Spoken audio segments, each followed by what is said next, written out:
Chapter 1. It is difficult to know where to begin this story, but I have chosen a particular Wednesday at the vicarage. This is because the conversation around the table contained details which affected later developments. I had just finished cutting some meat, which was very tough, and said, waving the knife in a way that was not at all appropriate for a vicar, that anyone who murdered Colonel Prothero would be doing the world a favour. My young nephew, Dennis, said, "We'll all remember that when the old man is found covered in blood, and Mary will describe how you waved the knife in a violent manner. Won't you, Mary?" But Mary, who is a servant at the vicarage, just put a dish of unpleasant-looking cabbage on the table and left the room. "I am sorry that I am so useless at taking care of the house," said my wife, whose name is Griselda. She is 20 years younger than I am, very pretty, and unable to take anything seriously. "My dear," I said, "if you would only try." "But when I'm trying, things just get worse. So it is better to leave things to Mary, who gives us awful things to eat. Now, tell me more about Colonel Prothero." "Unpleasant man," said Dennis. "It is not surprising that his first wife left him." "Darling," said Griselda, "why were you so angry with Colonel Prothero? Was it anything to do with Mr. Hawes?" "Hawes is our new curate, whom Colonel Prothero dislikes." "No, it was because of Mrs. Price Ridley's pound note." Mrs. Price Ridley, a member of my church, had put a pound note in the collection bag.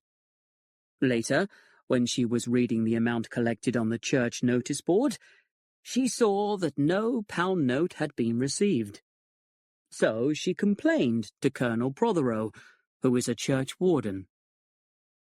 "He wants to look at all the church accounts," I said. "He's coming here tomorrow evening so we can do it together." Does he think I have stolen church money? But now I must get on with preparing my sermon. What are you doing this afternoon, Griselda? "My duty as the wife of a vicar. Tea and talk at 4:30. Who is coming?" "Mrs. Price Ridley, Miss Weatherby, Miss Hartnell, and that terrible Miss Marple." "I rather like Miss Marple," I said. "She has a sense of humour." "And she always knows every single thing that happens in the village," said Griselda, "and explains them in the worst possible way." "Well, don't expect me in for tea," said Dennis. "The Protheros have invited me to play tennis today. What luck!" He quickly left the room, and Griselda and I went into my study.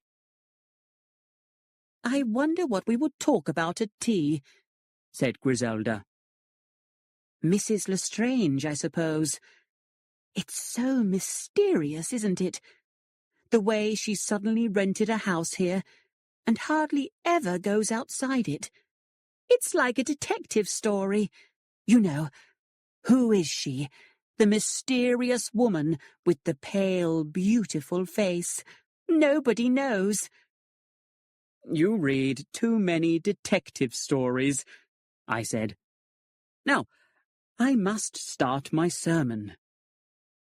"Do you know," said Griselda, "I could have married a politician, a lord, a rich businessman, but instead I chose you. Didn't that surprise you?" "Yes, I often wondered why." Griselda laughed. It made me feel powerful. The other men all thought I was wonderful. But I am the sort of woman you most dislike. And yet you adore me, don't you? I do care about you, my dear. Oh, Len, you adore me, Griselda said. But you don't deserve me. So I will have a love affair with the artist who is painting my picture. I will. Just think of the talk in the village. She kissed me and stepped through the open glass door into the garden. Chapter 2. I had been in a good mood for writing, but now I felt uncomfortable. Then, as I picked up my pen, Lettice Prothero wandered in. Lettice is a pretty girl, tall and fair and delicate. She came through the glass door, pulled off her little yellow hat, and said, "Is Dennis about?" There is a path from Old Hall, where she lives, to our garden gate, so most people coming from there come to the study window instead of going along the road to the front door. Dennis said he was going to play tennis at your place. He said you had asked him. Lettice sat down on the sofa. I think I did, only that was Friday, and today is Tuesday. It's Wednesday, I said. Oh, then is Griselda here? She's in the studio with Lawrence Redding. There's been some trouble about him, said Lettice. With Father. What about? I asked. About him painting my picture. I was wearing my bathing dress. Father found out about it. It really is stupid. I go on the beach in my bathing dress, but now Father won't allow Lawrence into the house. If I had some money, I would go away. If Father died, then I would be all right. Oh, you must not say things like that, Lettice. Well, I'm not surprised my mother left him. Do you know, for years I believed she was dead. I wonder where she is. Father's new wife, Anne, hates me. She got up. I must go. I said I would look at Dr. Stone's barrow. And she wandered out again and across the garden. I thought about Dr. Stone, who was a well-known archaeologist. He had come to stay at the Blue Boar Inn while he examined an old burial ground on Colonel Prothero's land. There had already been a disagreement between them. I wondered how Lettice would get on with Dr. Stone's secretary. Miss Cram is a healthy young woman with pink cheeks and a loud voice. She is the complete opposite of Lettice. I had one more interruption. My curate, Hawes, wanted to know if my interview with Prothero had anything to do with him. I told him that it had not. Then I saw that the hands of the clock pointed to 5:15, which meant that it was really 4:30. So I got up and went to the sitting room.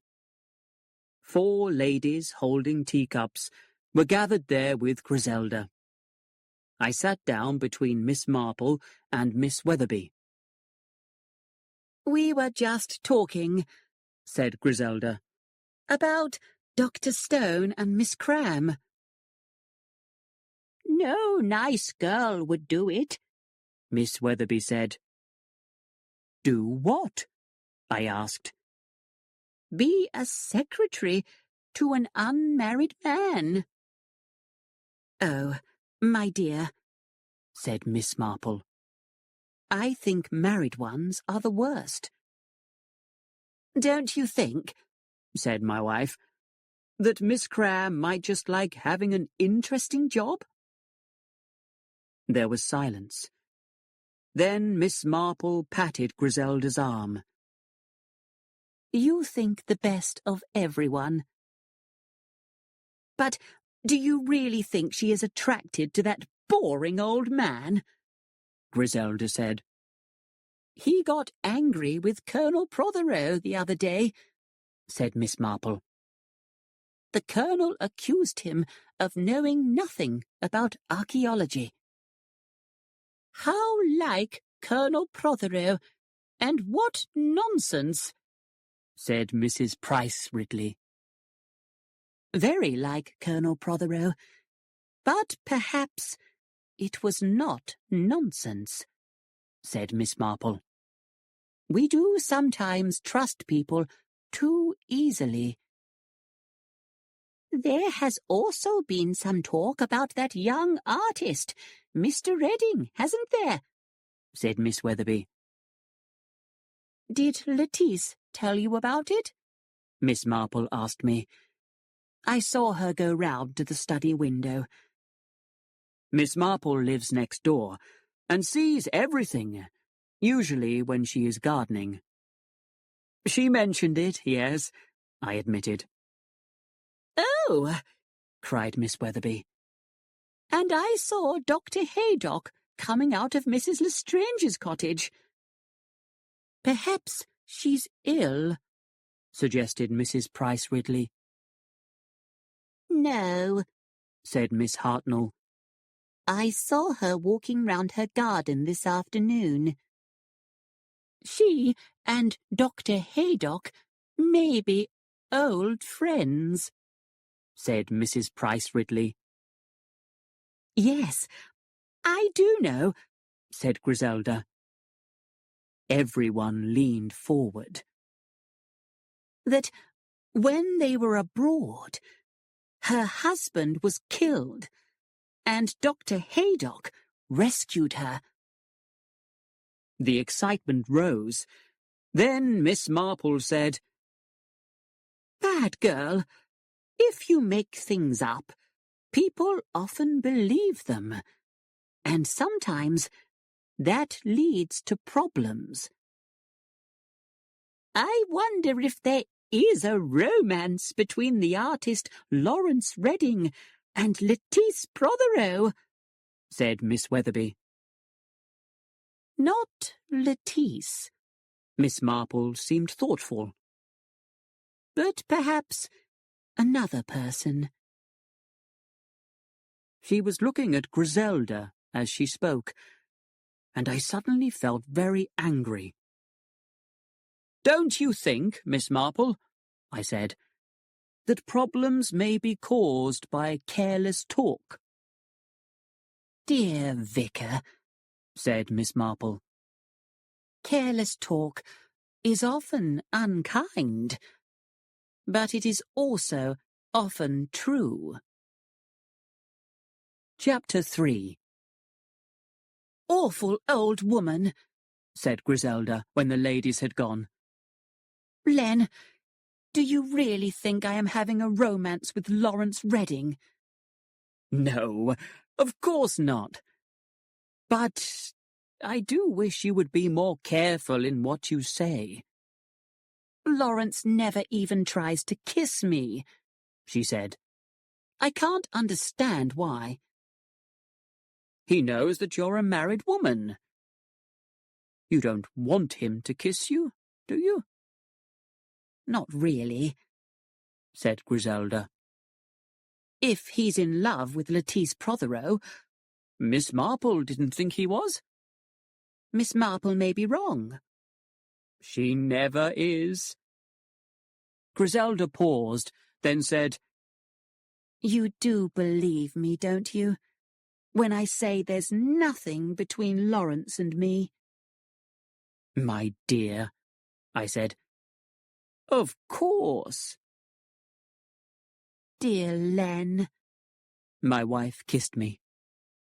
You'd believe me whatever I said, wouldn't you? And then she left the room. There were very few people that evening at the Wednesday church service, but afterwards, as I left, I saw a woman standing and looking up at one of our coloured glass windows.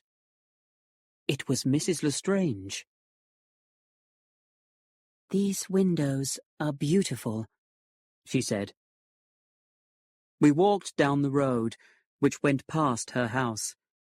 When we reached her gate, she said, "Please, come in and tell me what you think of my new home." It was arranged very simply, but perfectly. And I wondered what had made Mrs. Lestrange come to St. Mary Mead. It seemed odd for such a cultured woman to be living in a small country village. She was a very tall woman. Her hair was red gold, and her makeup was perfect. She also had the most unusual eyes I have ever seen, for they were almost golden too. While we talked about pictures, books, and old churches, I felt that Mrs. Lestrange really wanted to talk to me about something else. When I left to go home, I looked back and saw her watching me with an anxious expression. "If there is anything I can do," I said. "It's very kind of you," she replied. "It's difficult. No, I don't think anyone can help me." I returned to the vicarage by the garden gate. As I closed it, I suddenly decided to go down to our shed, which Lawrence Redding was using as a studio, to look at Griselda's picture while no one was there. I opened the door and then stopped. There was a man and a woman in the studio. The man's arms were round the woman and he was kissing her. The two people were Lawrence Redding and Mrs. Prothero. I backed out and walked quickly to my study. The discovery was a great shock to me. Suddenly, there was a knock on the glass door. I got up to open it, and Mrs. Prothero came straight in. The quiet, controlled woman had disappeared. Instead, I was looking at a quick-breathing, desperate creature. For the first time, I realized that Anne Prothero was beautiful. She had brown hair, a pale face, and very deep grey eyes. You saw just now," she said. "Yes." "We love each other." I said nothing. "I suppose to you that is very wrong." "You are a married woman." "Oh, do you think I haven't thought about that again and again? I'm not a bad woman. I just don't know what to do. I'm so unhappy. No woman could be happy with my husband. I wish he was dead. That's awful, but I do." I said the things to her that it was my duty to say, remembering all the time how that morning I had said that a world without Colonel Prothero would be a better place. When she left, she thanked me. But I felt worried, because I now knew that Anne Prothero was the kind of woman who would stop at nothing when her emotions took control. And she was madly in love with Lawrence Redding. Chapter 4. I had completely forgotten that we had asked Lawrence Redding to dinner that night. When Griselda told me, I was shocked. "I've thought about what you said at lunch," she told me. "and I've found some good things to eat." Sadly, our dinner only proved Griselda had been right when she'd said that the more she tried, the worse things went. The menu was expensive, but Mary seemed to have enjoyed undercooking and overcooking everything. However, Lawrence Redding was a very good guest.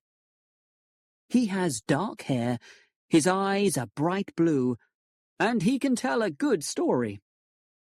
Griselda and Dennis kept telling jokes, and Lawrence cheerfully joined in.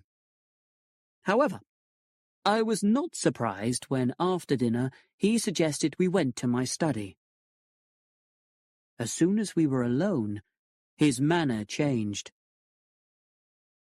This isn't the usual sort of love affair between Anne and me.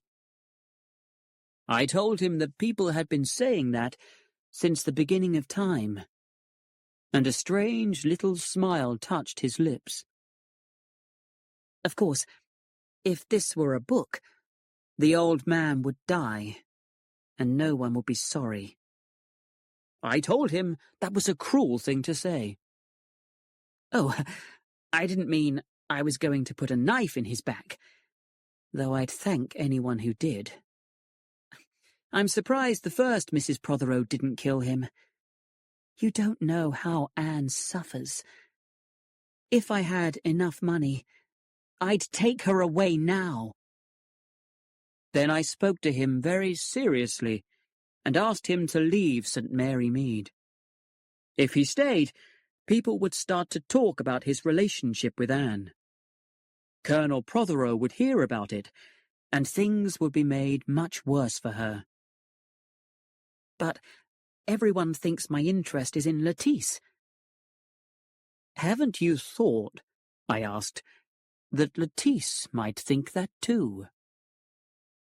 Lawrence seemed surprised. Lettice didn't care about him at all. At that moment, Griselda and Dennis came in and said I must not stop Lawrence from enjoying himself. Oh, how I would like some excitement, Griselda said. A murder, or just a robbery. I don't suppose there's anything worth stealing, said Lawrence. Unless we stole Miss Hartnell's false teeth. They do make an awful noise, said Griselda. But you're wrong about there being nothing worth stealing. There's some wonderful old silver at Old Hall, including a 17th century tazza worth thousands of pounds.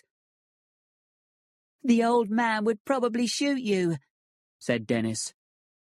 Oh, we'd get him first and tell him to put his hands up, said Griselda. Has anyone got a gun? I've got a Mauser, said Lawrence. How exciting! Why do you have it? Souvenir of the war. Prothero was showing the silver to Dr. Stone today, said Dennis. Stone was pretending to be very interested in it. Well, Lawrence said, I must go. Thank you for a very pleasant evening. On Thursday, I was leaving the church and going home for lunch when I met Colonel Prothero.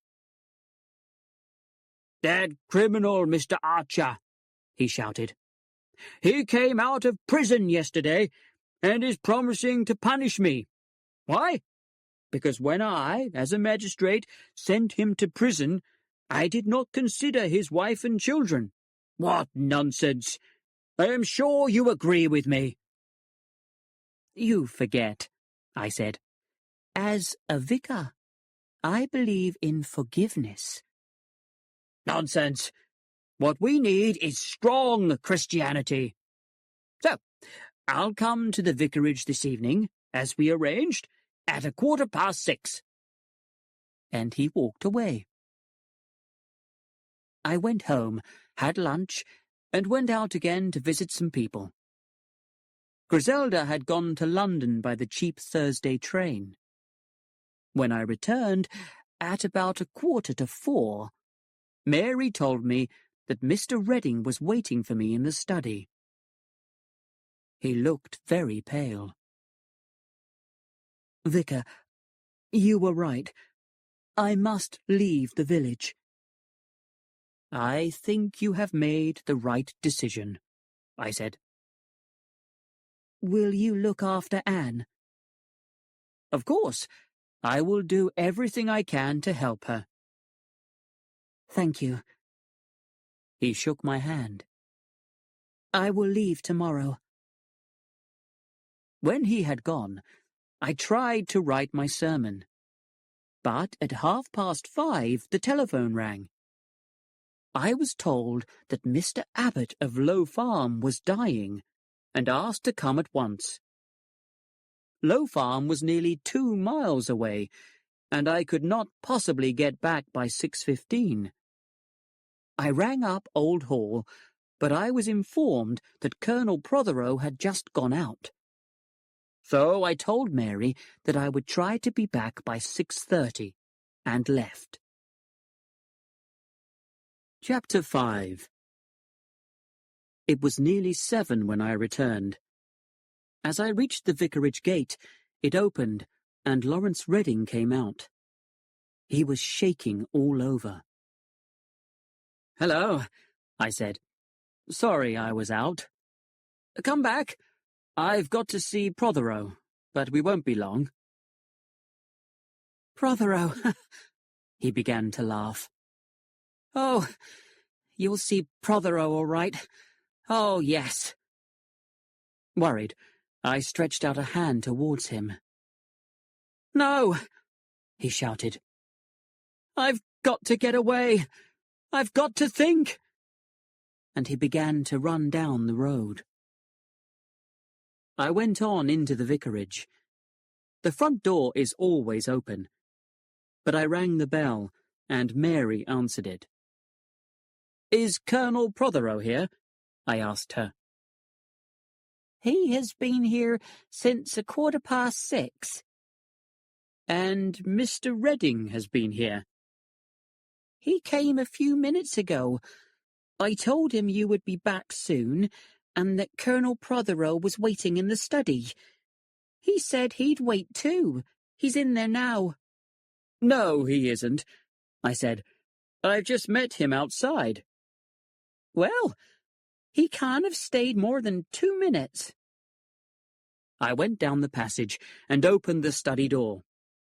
I took a few steps across the room, and then stopped. I couldn't understand what was in front of me.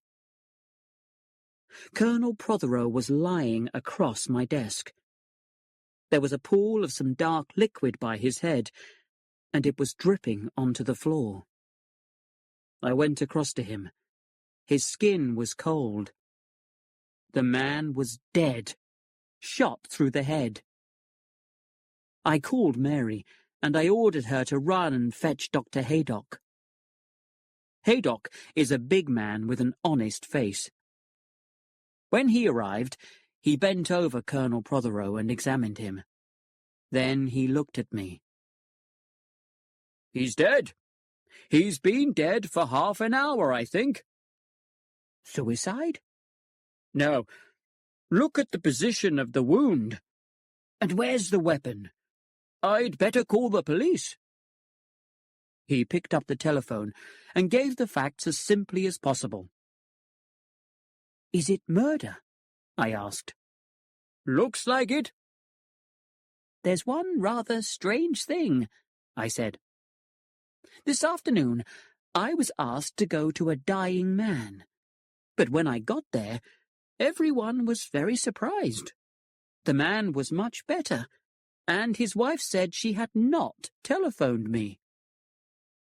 "So, someone wanted to get you out of the vicarage," Haydock said.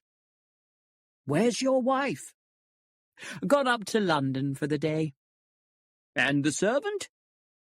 "In the kitchen, at the other side of the house." "Where she wouldn't hear anything that went on in the study. Who knew that Prothero was coming here this evening?" "He mentioned it this morning in the village, very loudly as usual." "So, everyone knew." There was the sound of feet in the passage outside. Then the door opened. "Good evening, gentlemen. I'm Constable Hurst. The inspector will be here soon.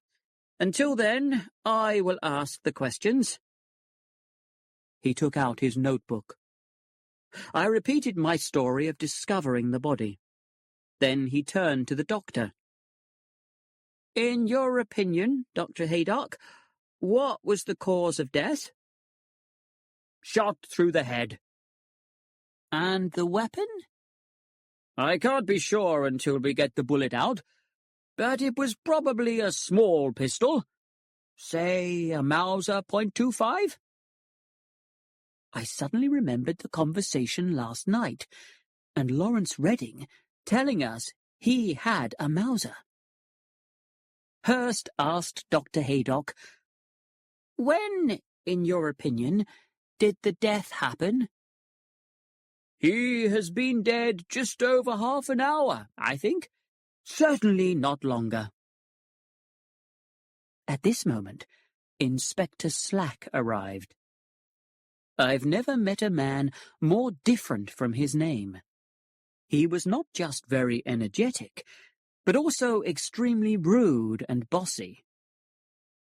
Inspector Slack took his constable's notebook, read it, and strode over to the body. Then he looked at the things on the desk and examined the blood. "Ah," he said. "When he fell forward, the clock was pushed over and it stopped. That will give us the time of the crime. 22 minutes past 6. What time did you say he died, Doctor?" "I said about half an hour, but—" The inspector looked at his watch. 5 minutes past 7. I heard about it 10 minutes ago, at 5 to 7. Discovery of the body was at about 6:45, and if you examined it at 10 minutes to, why, that brings it to the same second almost. I had been trying to speak. "About the clock. Sir, I'll ask you any questions I want to know. Time is short. What I want is silence." "Yes, but I'd like to tell you—" "Silence!" said the inspector. So I gave him what he asked for. He was still looking at the desk. "Hello, what's this?" He held up a piece of notepaper. At the top was written 6:20. "Dear Clement," it began. "Sorry I cannot wait any longer, but I must—" Here the writing ended. "It's obvious," said Inspector Slack. "He sits down to write this, an enemy comes in through the glass door and shoots him." "I'd just like to tell—" I began. "Out of the way, sir. I want to see if there are footprints." He moved towards the open window. "I think you ought to know," I said. The inspector turned. "Now, gentlemen, will you please get out of here?" We allowed ourselves to be pushed out like children. "Well," said Haydock, "when that bossy little man wants me, you can send him over to the surgery. Goodbye."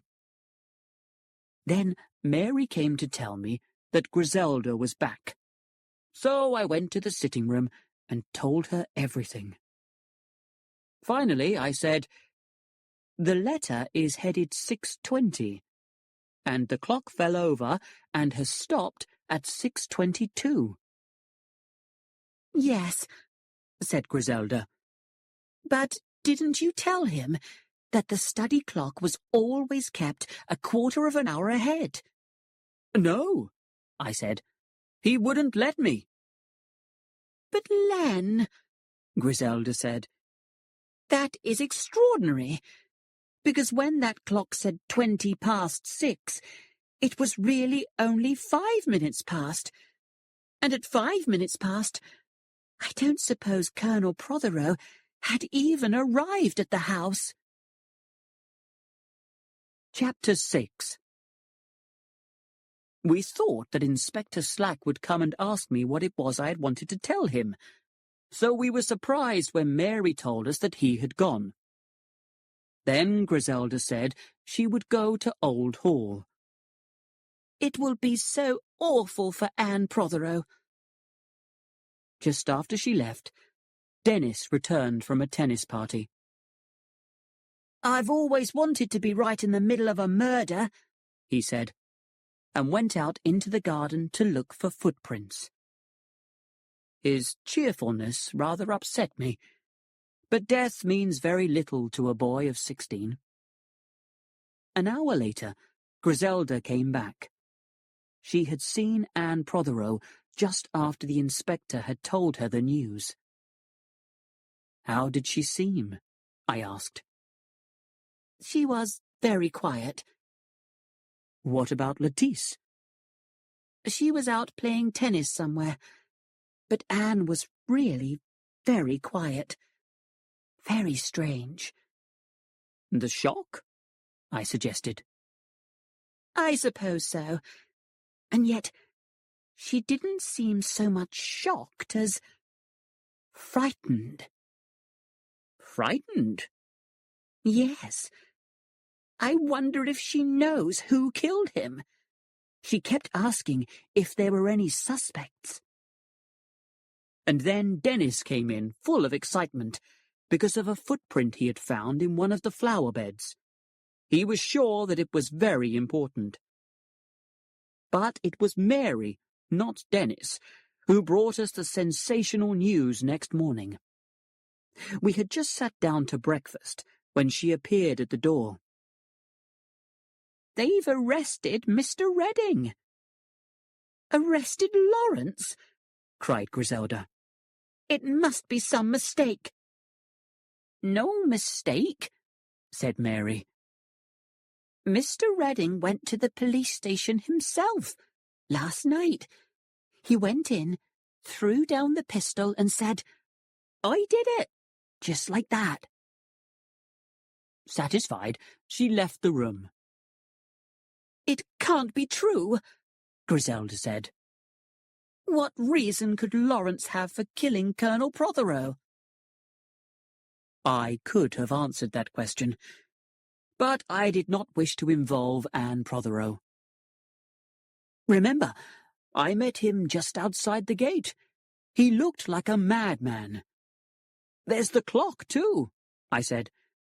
"Lawrence must have put it back to 6:20 to give himself an alibi. And Inspector Slack believed it." "You're wrong. Lawrence knew about that clock being ahead. Keeping the vicar up to time, he used to say." "He may have forgotten about it." "No. If you were committing a murder, you'd be very careful about things like that." "You don't know, my dear," I said. "You've never done one." Before Griselda could reply, a shadow fell across the table, and a very gentle voice said, "Please forgive me, but after the sad news—" It was Miss Marple. I opened the glass door, and she stepped inside and sat down with us. She looked a little pink and a little excited. "Poor Colonel Prothero. Not a very pleasant man, but it's still sad. And shot in the vicarage study. But you, dear vicar, were not here at the time?" I explained where I had been. "Is Dennis not with you this morning?" said Miss Marple. "Dennis," said Griselda, "is very excited about a footprint he found, and has gone to tell the police about it." "Dear, dear," said Miss Marple. "So, Dennis thinks he knows who committed the crime. Well, I suppose we all think we know, and I expect everyone thinks it is somebody different. That is why it is so important to have proof. I am sure I know who did it, but I haven't one bit of proof. Inspector Slack said he was coming to see me this morning, but has just phoned to say it won't be necessary." "I suppose that is because of the arrest," I said. "The arrest?" Miss Marple leaned forward. I didn't know there had been an arrest. I said, Yes, Lawrence Redding. Lawrence Redding? Now, I didn't think... I can't believe it, even now, Griselda interrupted. Even though he has confessed. Confessed? Said Miss Marple. Oh dear, I have been very mistaken. He gave himself up, said Griselda. Oh, said Miss Marple. I am so glad. So very glad. It does show he is truly sorry, I suppose, I said. Sorry? Miss Marple looked surprised. Oh, but Vicar, you don't think that he is guilty? He has confessed. Yes, but that just proves it. I mean, that he had nothing to do with it. No, I said. If you have not committed a murder, I cannot see the reason to pretend you have. Oh, of course there's a reason, said Miss Marple. There's always a reason. And young men are so hot-headed and so quick to believe the worst. If you had seen his face last night, I began. Tell me, said Miss Marple. I did so.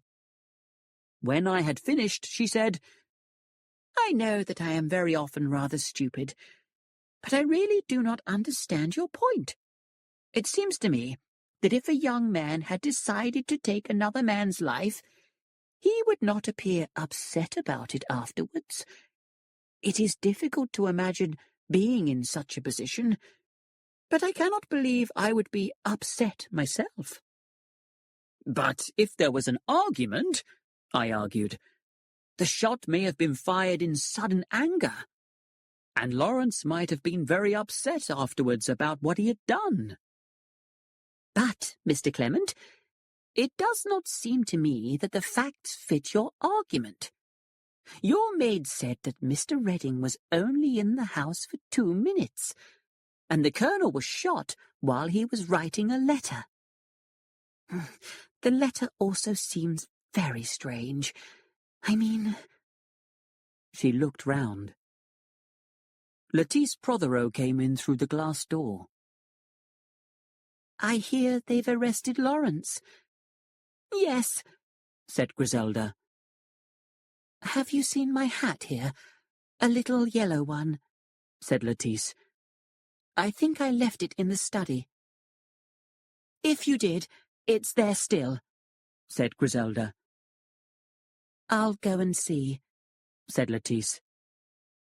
I'm afraid you can't get it now, I said.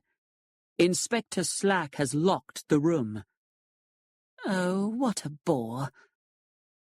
Surely, Lettice, a yellow hat won't be much good to you just now. You mean I should wear black? I won't bother. It's awfully old-fashioned. A strange smile came to her lips.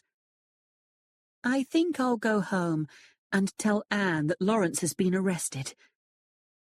She went out of the French window again. Miss Marple was smiling. That child is not half so dreamy as she pretends to be. She's got a very definite idea in her head, and she's acting upon it. There was a loud knock on the dining-room door. Colonel Melchett's here, Mary said. He wants to see the master. I got up at once. Chapter 7. Colonel Melchett is the chief constable. He is small and has red hair. Poor old Prothero, he said. I didn't like him, of course. Nobody did. But I'm shocked at young Redding doing it. And I was surprised when I heard he had confessed. What happened exactly? About 10 o'clock last night, Redding comes in, throws down a pistol and says to the police, Here I am. I did it. Just like that. Did he describe what happened? I asked. Not much. Said he came here to see you and found Prothero. They argued, and he shot him. Won't say what the argument was about. I've heard gossip about Redding and the daughter. Was that the trouble? No, I said. It was something very different. But I can't say more just now. He nodded. Thank you. Well, I've got to see Dr. Haydock. He was called out to a patient, but he should be back by now. Like to come along? Haydock's house is next door to mine. The doctor had just come in and was eating a plate of eggs and bacon in the dining room. Sorry I had to go out. Babies, not us, decide when they'll arrive. But I've got the bullet for you. He pushed a little box along the table. Melchett examined it. .25? Haydock nodded. Silly young fellow. Amazing that nobody heard the shot. Yes, said Melchett. The kitchen is on the other side of the house, I said, and the servant was the only person at home. But it's strange, said Melchett. I wonder why Miss Marple didn't hear it. The study window was open. Perhaps she did, said Haydock. No, I said. She didn't say anything about it, and she would have done if she had heard it. What about a silencer? Nobody would hear anything then. I noticed that Dr. Haydock was looking very cheerful this morning, but he also looked as though he was trying to hide it. Melchett shook his head. Slack didn't find a silencer, and he asked Redding. At first, Redding didn't seem to know what he was talking about, and then said he didn't use one. I can't believe he is a murderer. Well, I shall never forget his face when I met him outside my gate. All the way he said, "Oh, you'll see Prothero all right." That should have made me suspect what had just happened. Haydock stared at me. What do you mean? What had just happened? When do you think Redding shot him? A few minutes before I got to the house. The doctor shook his head. Impossible. He had been dead much longer than that. But, Haydock, the colonel said, if Redding admits shooting him at 7:15... Haydock's face had gone suddenly grey. It's impossible. I'm a doctor, and I know. The blood had begun to congeal. But if Redding is lying... Melchett stopped. We'd better go down to the police station and see him. Chapter 8. Inspector Slack was at the police station, and soon we were sitting opposite Lawrence Redding. Now, Melchett said, you say you went to the vicarage at about 7:15. You found Prothero there, argued with him, shot him, and left. Yes, I killed Prothero. Ah. Well, Melchett replied, how did you manage to have a pistol with you? It was in my pocket. You took it to the vicarage? Yes. Why? I always take it. Why did you change the time of the clock? The clock? Redding seemed confused. Yes, the hands pointed to 6:22. Oh, that. Yes. I changed it. There was a noise outside. A constable brought in a note. For the vicar. It's very urgent. I tore it open and read, Please, Please come to me. I don't know what to do. I want to tell someone. Please come now, and bring anyone you want with you. Anne Prothero. I showed it to Melchett. As we all went out together, I looked over my shoulder and saw Lawrence Redding's face. His eyes were looking at the note in my hand, and I have never seen such pain in any human being's face. As we walked over to Old Hall, I told Melchett and Haydock how I had seen Redding and Mrs. Prothero kissing in the studio. When we got there, a manservant opened the door. "Good morning," said Melchett. "Will you tell Mrs. Prothero we are here? Then we would like to ask you a few questions." The servant hurried away and returned to say that she would see us soon. "Now," said Melchett, "was your master here for lunch yesterday?" "Yes, sir." "What happened after lunch?" Mrs. Prothero went upstairs for a rest, and the Colonel went to his study. Miss Lettice went out to a tennis party. Colonel and Mrs. Prothero had tea at 4:30. At 5:30, they were driven to the village. Immediately after they had left, Mr. Clement rang up, and I told him that they had gone out. "But Mr. Redding did not come to the house yesterday," said Melchett. "No, sir." "Did anyone else come?" "Not yesterday." "And the day before?" "Mr. Dennis Clement came in the afternoon, and Dr. Stone was here, and a lady came in the evening." "A lady?" Melchett said. "Who was she?" It was a lady the servant had not seen before, and she had asked for Colonel Prothero, not Mrs. Prothero. "How long did the lady stay?" Half an hour, he thought, and yes, he remembered her name now. Mrs. Lestrange. We were very surprised by this, but at that moment a message came that Mrs. Prothero would see us. Anne was in bed. Her face was pale, but had a strange, determined expression. "Thank you for coming so quickly," she said. "Once I had made the decision to tell you, I wanted to do it as soon as possible.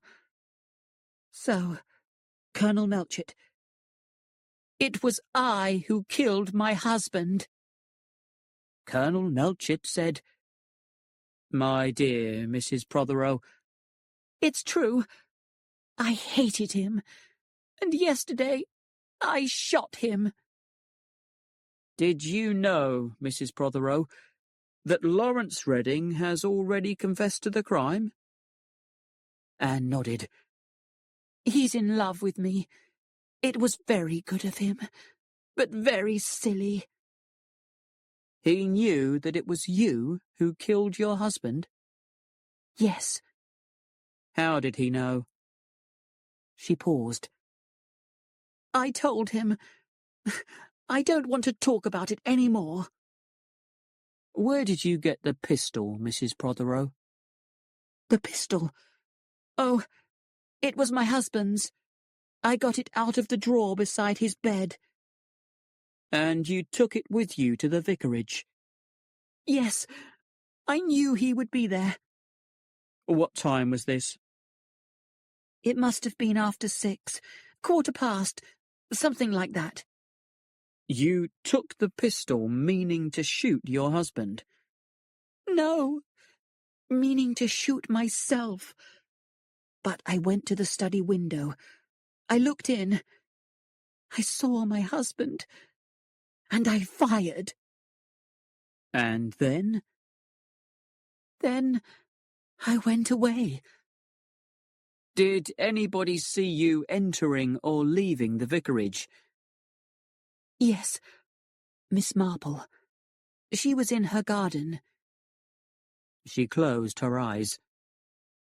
"I've told you everything. Please go now." I'll stay with her, Dr. Haydock whispered to Melchett, while you make the necessary arrangements.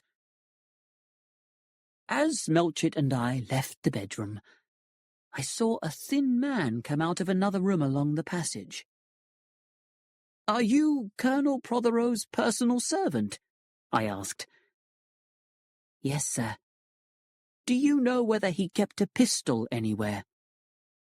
"I have never seen one." "Not in one of the drawers beside his bed?" The man shook his head. "He didn't have a pistol. I would have seen it if he had." I hurried down the stairs after Melchett. Mrs. Prothero had lied about the pistol. Why? Chapter 9. After he had left a message at the police station, the chief constable said he was going to visit Miss Marple. "Please, can you come with me, Vicar?" he said. "I don't want to frighten her." I smiled. Miss Marple is as strong as any chief constable. We rang the bell and were shown by a maid into the sitting room. When I had introduced Colonel Melchett to Miss Marple, he said, "I want to talk to you about Colonel Prothero's death. Your house is next door to the vicarage, so perhaps you saw something that would help us." In fact, I was in my garden from 5 o'clock onwards yesterday, and from there, well, I can see everything that is happening next door. "I believe that Mrs. Prothero passed by your garden yesterday evening." "Yes, at just after 6:15. She said she was meeting her husband at the vicarage. She went in by the back gate." "And she went inside the vicarage?" Melchett asked. "Yes, but I suppose Colonel Prothero wasn't there yet, because she came back almost immediately and walked down to the studio." "I see. And you didn't hear a shot?" "I didn't hear a shot then," said Miss Marple. "But you did hear one?" "Yes. I think there was a shot somewhere in the woods, 5 or 10 minutes afterwards. Oh, could it have been—" She stopped, pale with excitement. "So Mrs. Prothero went down to the studio," said Colonel Melchett. "Yes. Then Mr. Redding came to the vicarage gate, looked all round—" "And saw you, Miss Marple?" "No, because I was bending down. He went down to the studio. Mrs. Prothero came to the door, and they both went inside." "And they came out when?" Colonel Melchett asked.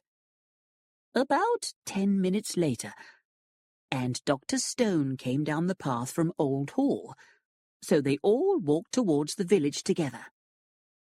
At the end of the road, I think they were joined by Miss Cram. It must have been Miss Cram, because her skirt was so short." "Well then," said Colonel Melchett, "did you also see Mrs. Prothero's and Mr. Redding's expressions as they walked along the road?" "They were smiling and talking," said Miss Marple. "They seemed very happy." "Strange," said the Colonel. Then Miss Marple gave us both a shock as she said, "Has Mrs. Prothero confessed to the crime now?" "Well," said the Colonel, "how did you guess that?" "Well, I thought she might," said Miss Marple. "I think Lettice thought so too. She's really a very clever girl. So, Anne Prothero says she killed her husband. Well, I'm almost sure that isn't true. When does she say she shot him?" At 20 minutes past 6, just after speaking to you. What did she shoot him with? A pistol. Where did she find it? She brought it with her. No, said Miss Marple. She had no gun with her. It might have been in her handbag. She wasn't carrying a handbag. But it all fits together, Melchett said. The time, the overturned clock pointing to 6:22. No, I interrupted, and I told him about the clock. Melchett was annoyed. Why didn't you tell Slack this last night? Because he wouldn't let me. Nonsense. And if a third person claims to have done this murder, I shall go mad. Colonel Melchett, Miss Marple said, why don't you tell Mr. Redding what Mrs. Prothero has done and explain that you don't believe her? And then tell Mrs. Prothero that Mr. Redding is innocent. Well, then they might both tell you the truth. But they are the only two people who had a reason for killing Prothero. Oh, do you really think so? Well, can you think of anyone else? Oh, yes, said Miss Marple. She counted her fingers. 1, 2, 3, 4, 5, 6. Yes, and a possible 7. I can think of at least 7 people who might be very happy to have Colonel Prothero dead. 7 people? In St. Mary Mead? Melchett said. Miss Marple nodded brightly. There is a lot of wickedness in the world. A good soldier like you doesn't know about these things. I thought the chief constable was going to explode with anger. Chapter 10. As I entered the vicarage, I could hear voices. I opened the sitting-room door, and on the sofa beside Griselda sat Gladys Cram, Dr. Stone's secretary. "Good morning, Mr. Clement," she said. "Isn't the news awful? A murder in this quiet village." "So Gladys came round to find out all about it," Griselda said. Miss Cram laughed loudly. "A girl also wants a bit of excitement. And, Mrs. Clement, you are the only person in the village I can talk to, except a lot of old women."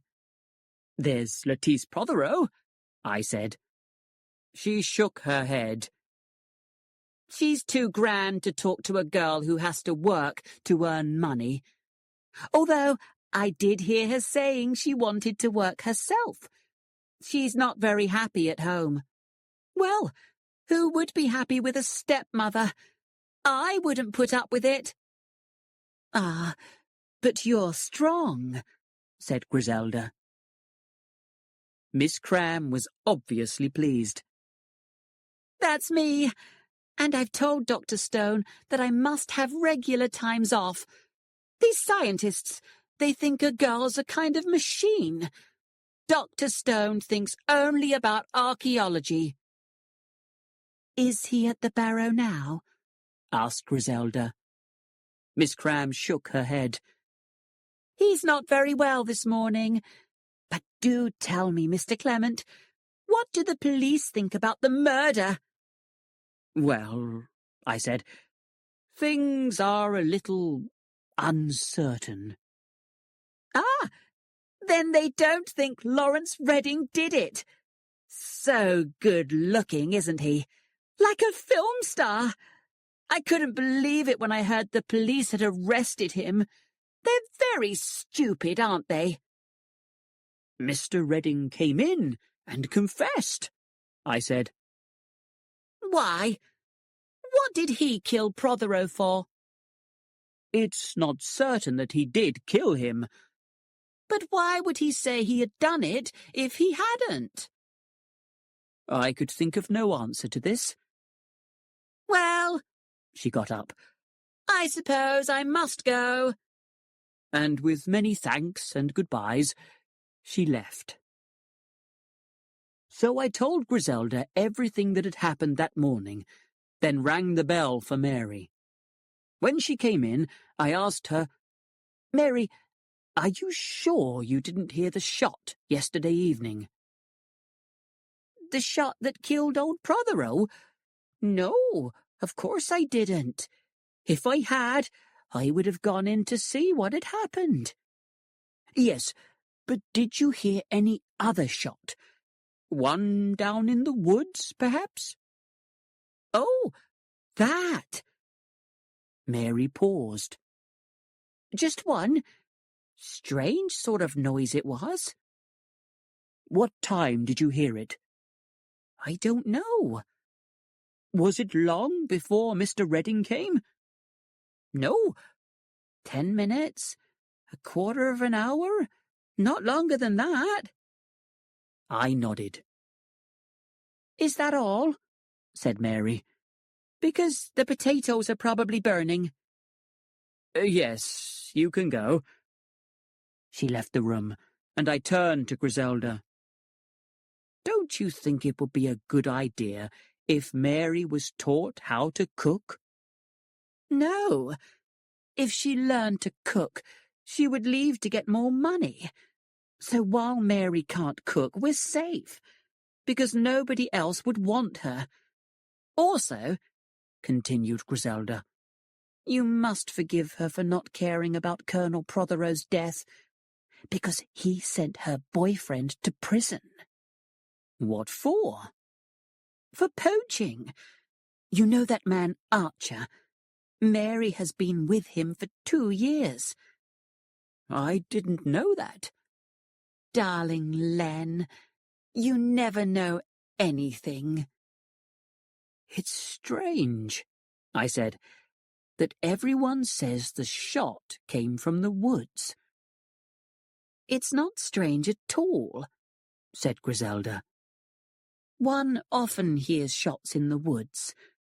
So, when you hear a shot, you naturally think it comes from there. The door opened again. Colonel Melchett's back, said Mary.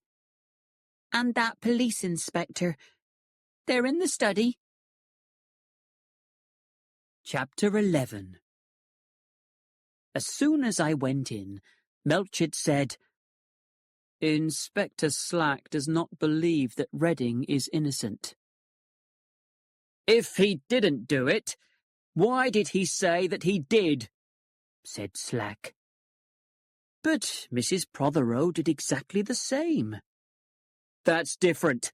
She's a woman, and women act in that silly way. She heard he had confessed, so made up a story. But Redding's a man, and if he says he did it, well, then he did. Miss Marple saw him and Mrs. Prothero leave the studio just after 6:30. Dr. Stone met them, and they walked together to the village. Mrs. Prothero then went into Miss Hartnell's house to borrow a gardening magazine. Miss Hartnell says she stayed there until 7 o'clock, and Redding went with Stone to the Blue Boar for a drink. Then he went back to the vicarage and asked for the vicar at the front door. Mary told him that Colonel Prothero was there, so he went in and shot him, just as he said he did. Melchett shook his head. But the doctor says that Prothero was shot before 6:30. "Oh, doctors, what do they know?" Slack replied. "But I touched the body, and it was cold," I said. "And why should I believe you?" said Slack, "when you did not tell me the truth about your clock?" "I tried to tell you several times," I said, "and you refused to listen." "Nonsense.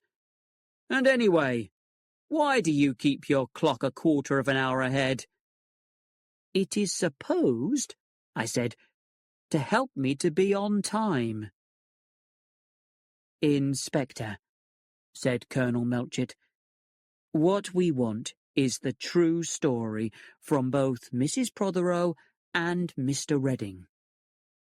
I have asked Dr. Haydock to bring Mrs. Prothero over here, but I think we should see Redding first. I'll call the station, said Slack, and then we'll get to work on this room. I decided to leave them, and found my wife and Miss Marple in the sitting room. I wish you could solve the crime, Miss Marple, Griselda said, like you did when Miss Weatherby's bag of onions disappeared, and all because it reminded you of something very different. Something about a bag of wood for the fire. You are laughing at me, said Miss Marple. But that is a very good way of finding the truth. It's what people call intuition. Intuition is like reading a word without having to spell it out. You know the word because you've seen it so often before. Do you understand, Vicar? Yes, I said. If a thing reminds you of something else, well, it's probably the same type of thing. Exactly. And what does the murder of Colonel Prothero remind you of? Miss Marple sighed. So many things. For example, there was Major Hargreaves, a respected churchwarden, and all the time he was keeping a second family, a former servant and 5 children. What a terrible shock to his wife and daughter. I wish you would tell me, I said, who your 7 suspects are. Oh, but I mustn't mention names. You can think of them yourself, I am sure. I can't. There is Lettice Prothero, I suppose, because she probably gets money after her father's death. But I can't think of anyone else. I don't believe that it was Lawrence or Anne, or Lettice, Griselda said. There must be some clue that would help us. There is the note, of course, said Miss Marple. It seems to fix the time of his death exactly, I said. And yet, is that possible? Mrs. Prothero would only have just left the study. She would not have had time to reach the studio. What do you think, Miss Marple? Asked Griselda. I wasn't thinking about the time on the letter. What I find strange is what it said. I don't understand, I said. Colonel Prothero just wrote that he couldn't wait any longer. At 20 minutes past 6, said Miss Marple. Mary had told him that you wouldn't be in till 6:30, and he was willing to wait until then. And yet, at 20 past 6, he sits down and says he can't wait any longer. I looked at the old lady, feeling increased respect for her intelligence. Imagine, I said, that at about 6:30, Colonel Prothero sat down to write that he couldn't wait any longer. And as he was writing, someone came in through the garden doors, came up behind the colonel, and shot him. Then he saw the note and the clock, and he wrote 6:20 at the top of the letter, and altered the clock to 6:22. He thought that it gave him a perfect alibi. Then there was that shot I heard, said Miss Marple. Yes, the sound was different from the usual sort of shot. Louder, I suggested. No, Miss Marple didn't think it had been louder, just different. Then she got up and said she really must get home. Chapter 12. When Lawrence Redding arrived, I was called to the study. "We want to ask you a few questions here, where it happened," Colonel Melchett said. "Did you know that someone else has also confessed to the murder, which you say you committed?" The effect of these words on Lawrence was immediate. "Someone else? Who? Who?" "Mrs. Prothero," said Colonel Melchett. "Nonsense. It's impossible." "Well, we do not believe her story either," said Melchett. "And Dr. Haydock is certain that the murder could not have been committed at the time you say you did it. So, why don't you tell us the truth?" "I've been a fool," Lawrence said. "How could I have thought for 1 minute that Anne did it? I met her in the studio that afternoon." He paused. "We know all about that," said Melchett. "Right. Well, after the vicar saw us there, I promised him that I would leave the village. So I met Mrs. Prothero that evening at 6:15 and told her my decision. Then we left the studio and met Dr. Stone, and I went off with him to the Blue Boar for a drink. I was upset, and afterwards I suddenly decided to go and see the vicar. At the front door, I was told that he was out, but that Colonel Prothero was in the study waiting for him.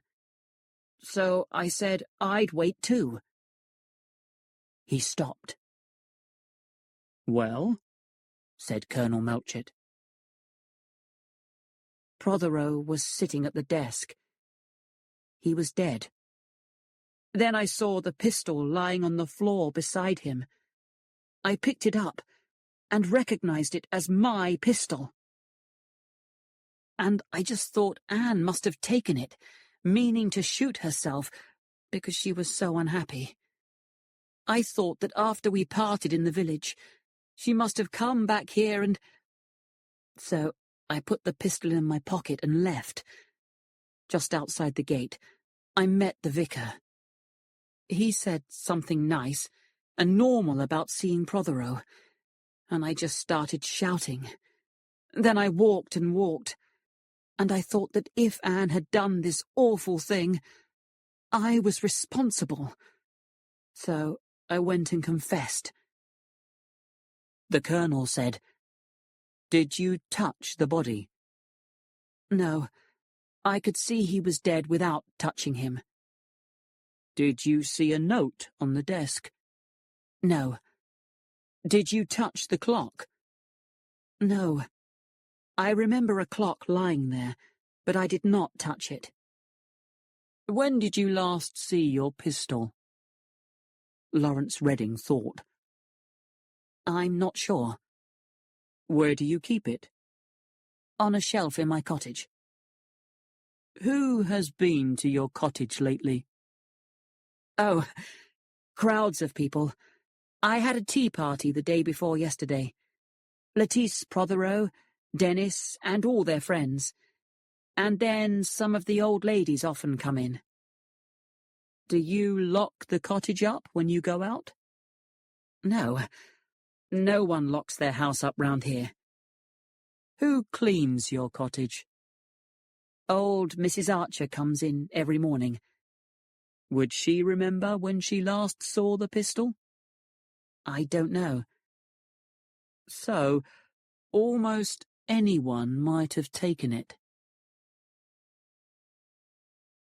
The door opened, and Dr. Haydock came in with Anne Prothero. "Forgive me, Anne," Lawrence said. "It was awful of me to think you could have killed—" She turned to Colonel Melchett. "Is it true, what Dr. Haydock told me?" That Mr. Redding is not a suspect anymore? Yes. So what about your story, Mrs. Prothero? I suppose you think I was foolish. Well, let us forget about that. What I want now is the truth. She nodded. I had arranged to meet Lawrence that evening at the studio at 6:15. My husband and I drove into the village together. He said that he was going to see the vicar. I was rather worried about meeting Lawrence in the garden while my husband was inside the vicarage. But I thought that perhaps my husband wouldn't stay very long. To find this out, I came along the back road to the study. I hoped no one would see me, but, of course, Miss Marple was in her garden. She stopped me, and I explained I was going to meet my husband. Then I went straight across to the study and looked through the window. The room was empty.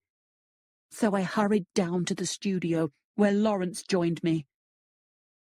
You say the room was empty, Mrs. Prothero? Yes. Very strange. Inspector Slack whispered to the chief constable, who nodded. Do you mind, Mrs. Prothero, just showing us exactly what you did? Inspector Slack pushed open the glass doors, and she stepped outside and walked round the house to the left. Then he told me to go and sit at the desk. As I sat there, I heard footsteps outside. They paused for a minute, then went away. Inspector Slack told me to return to the other side of the room. Mrs. Prothero came back through the glass door. Is that exactly what you did? Colonel Melchett asked her. Yes. Then, can you tell us where the vicar was in the room? Asked Inspector Slack. But I didn't see him. Inspector Slack nodded. He was round the corner at the desk, and that's why you didn't see your husband. Oh, was he sitting there when he was killed? Yes, Mrs. Prothero, he was. Did you know that Mr. Redding had a pistol? Yes. Did you know where he kept it? I think I saw it on a shelf in his cottage. When was the last time you were at the cottage, Mrs. Prothero? About 3 weeks ago. Mr. Redding usually came up to the hall. He was painting a picture of Lettice. We often met in the woods afterwards. Colonel Melchett nodded. It's so awful, having to tell you these things, she cried. And we did nothing wrong. We were just friends, that was all. Thank you, Mrs. Prothero, for answering my questions, he said. Then, can I go? Yes. So she and Haydock and Lawrence Redding left. Colonel Melchett remained, and Slack, who was looking at the note. It was then that I told him Miss Marple's theory. Oh, Slack said. I believe the old lady's right. Look, the time is written in blue ink. We were all rather excited. You've examined the note for fingerprints, of course, said Melchett. Of course. No fingerprints on the note at all. Fingerprints on the pistol are Lawrence Redding's. Who lives in the other house next door? The Colonel suddenly asked. Mrs. Price Ridley. We'll go and see her. She might know something. As we left the vicarage, Dennis came running towards us. What about that footprint I found? he said to the inspector. It was the gardener's, said Inspector Slack. You don't think it might be someone else wearing the gardener's boots? No, I don't. You're not arresting Uncle Len, are you? Asked Dennis. Why should I? Asked Slack. Because only the day before the crime, he said that anyone who murdered Colonel Prothero would be doing the world a favour. Ah, said Inspector Slack. That explains something Mary said when I spoke to her. Come on, Clement. Where are you going? Can I come too? Asked Dennis. No, you can't, I said.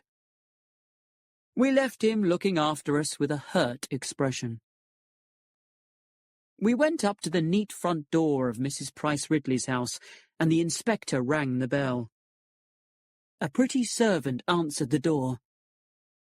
Is Mrs. Price Ridley in? Asked Melchett. No, sir. She's gone down to the police station.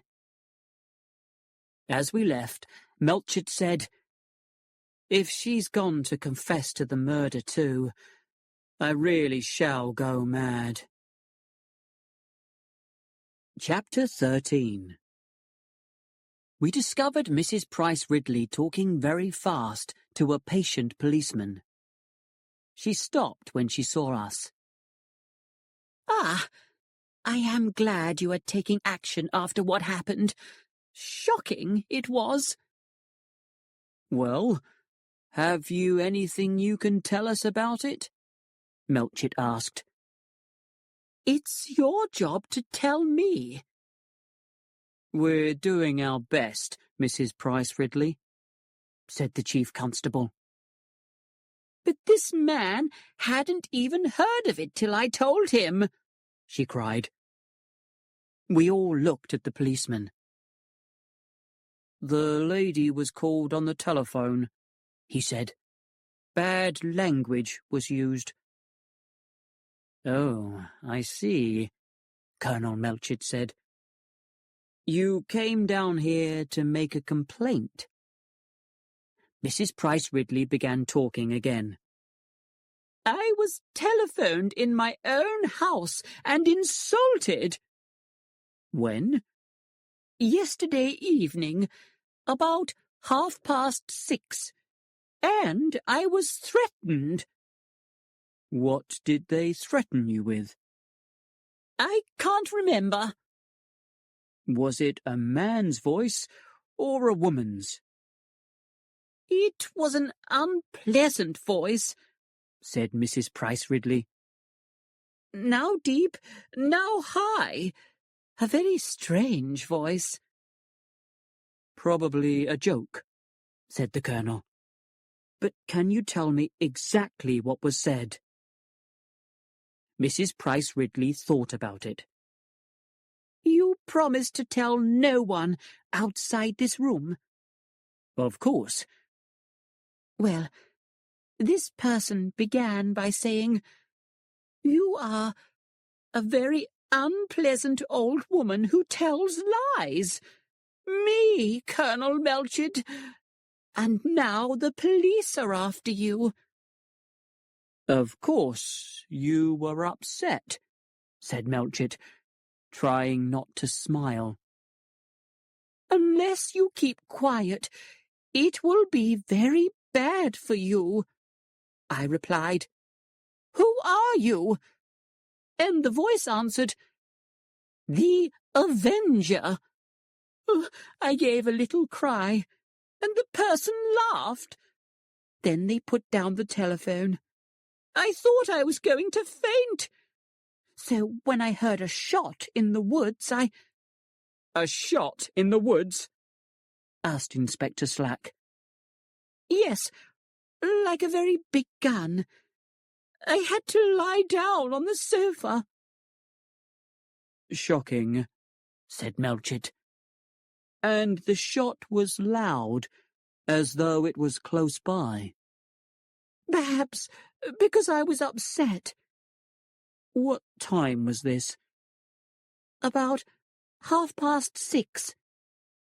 Well, said Melchett, we'll see what we can find out for you.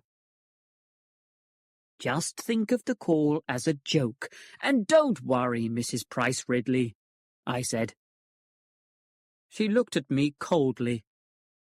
Obviously, she was still cross about the missing pound note, and, shaking her head, she left. So, that is 3 people who heard the shot, said Inspector Slack.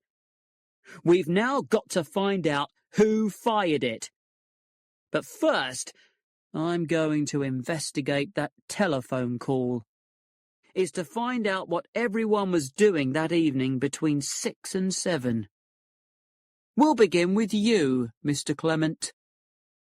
Oh, well, the telephone call was at about 5:30. A man's voice or a woman's?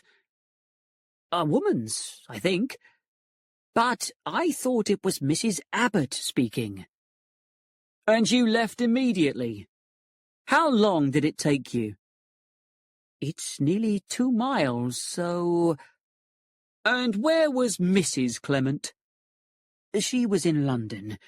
She arrived back by the 6:50 train. Right. That finishes with the vicarage. I'll be off to Old Hall next. And then I want to talk to Mrs. Lestrange. Why did she go to see Prothero the night before he was killed? Chapter 14. On my way home, Dr. Haydock stopped his car beside me just outside his house. "I've taken Mrs. Prothero home," he called. "Come in a minute." So I did. As we sat down, I told him that we now knew the time of the shot. "That clears Anne Prothero," he said. "Well, I'm glad it's neither of those 2. I like them both." I believed him, and yet I wondered why he now looked so unhappy. This morning he had looked like a man free from worry. Suddenly he said, "I meant to tell you about your curate, Hawes. All this trouble made me forget." "Is he ill?" "Not exactly. You know, of course, that he has had sleeping sickness." "No," I said. "I didn't. When did he have it?" "About a year ago. He got better. But it's a strange illness. The whole character may change after it." "Haydock," I said, "if you knew that someone was a murderer, would you tell the police, or would you stay silent?" He turned on me angrily. "Why do you ask me that?" "Well, as a doctor, if you somehow discovered the truth, I wondered what you would do, that's all." His anger disappeared. "I hope I would do my duty, Clement." "But which of those choices do you think would be your duty?" He looked at me. "Every man has to decide for himself." "Well, I must be going," I said. "I'm already late for lunch." My family demanded a full account of the morning's activities when I arrived. But then Mary came in. "Mr. Hawes wants to see you. I've put him in the sitting room." Then she handed me a note. I tore it open and read, "Dear Mr. Clement, I would be very grateful if you could come and see me this afternoon. I am in great trouble and would like your advice. Sincerely yours, Estelle Lestrange." Chapter 15.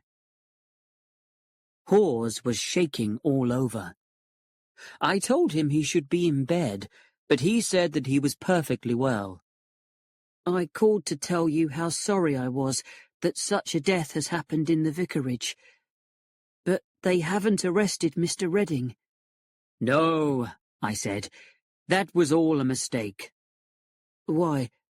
Do the police suspect someone else? Colonel Prothero was not a popular man. But murder? For murder, one would need a very strong reason. I suppose so. Have you told the police about that man, Archer, threatening Prothero? No, I said. I have not. I overheard Prothero telling you yesterday, so I hope you will. I was silent. Archer is a poacher, but friendly and cheerful. He was probably very angry about being sent to prison, but would feel differently when he came out. If he shot Colonel Prothero. If there is no evidence of any kind that he did. I don't understand you, sir. Don't you? I said. But you're young. When you get to my age, you will find that you like to think the best of people. I just wondered, if Colonel Prothero had told you something.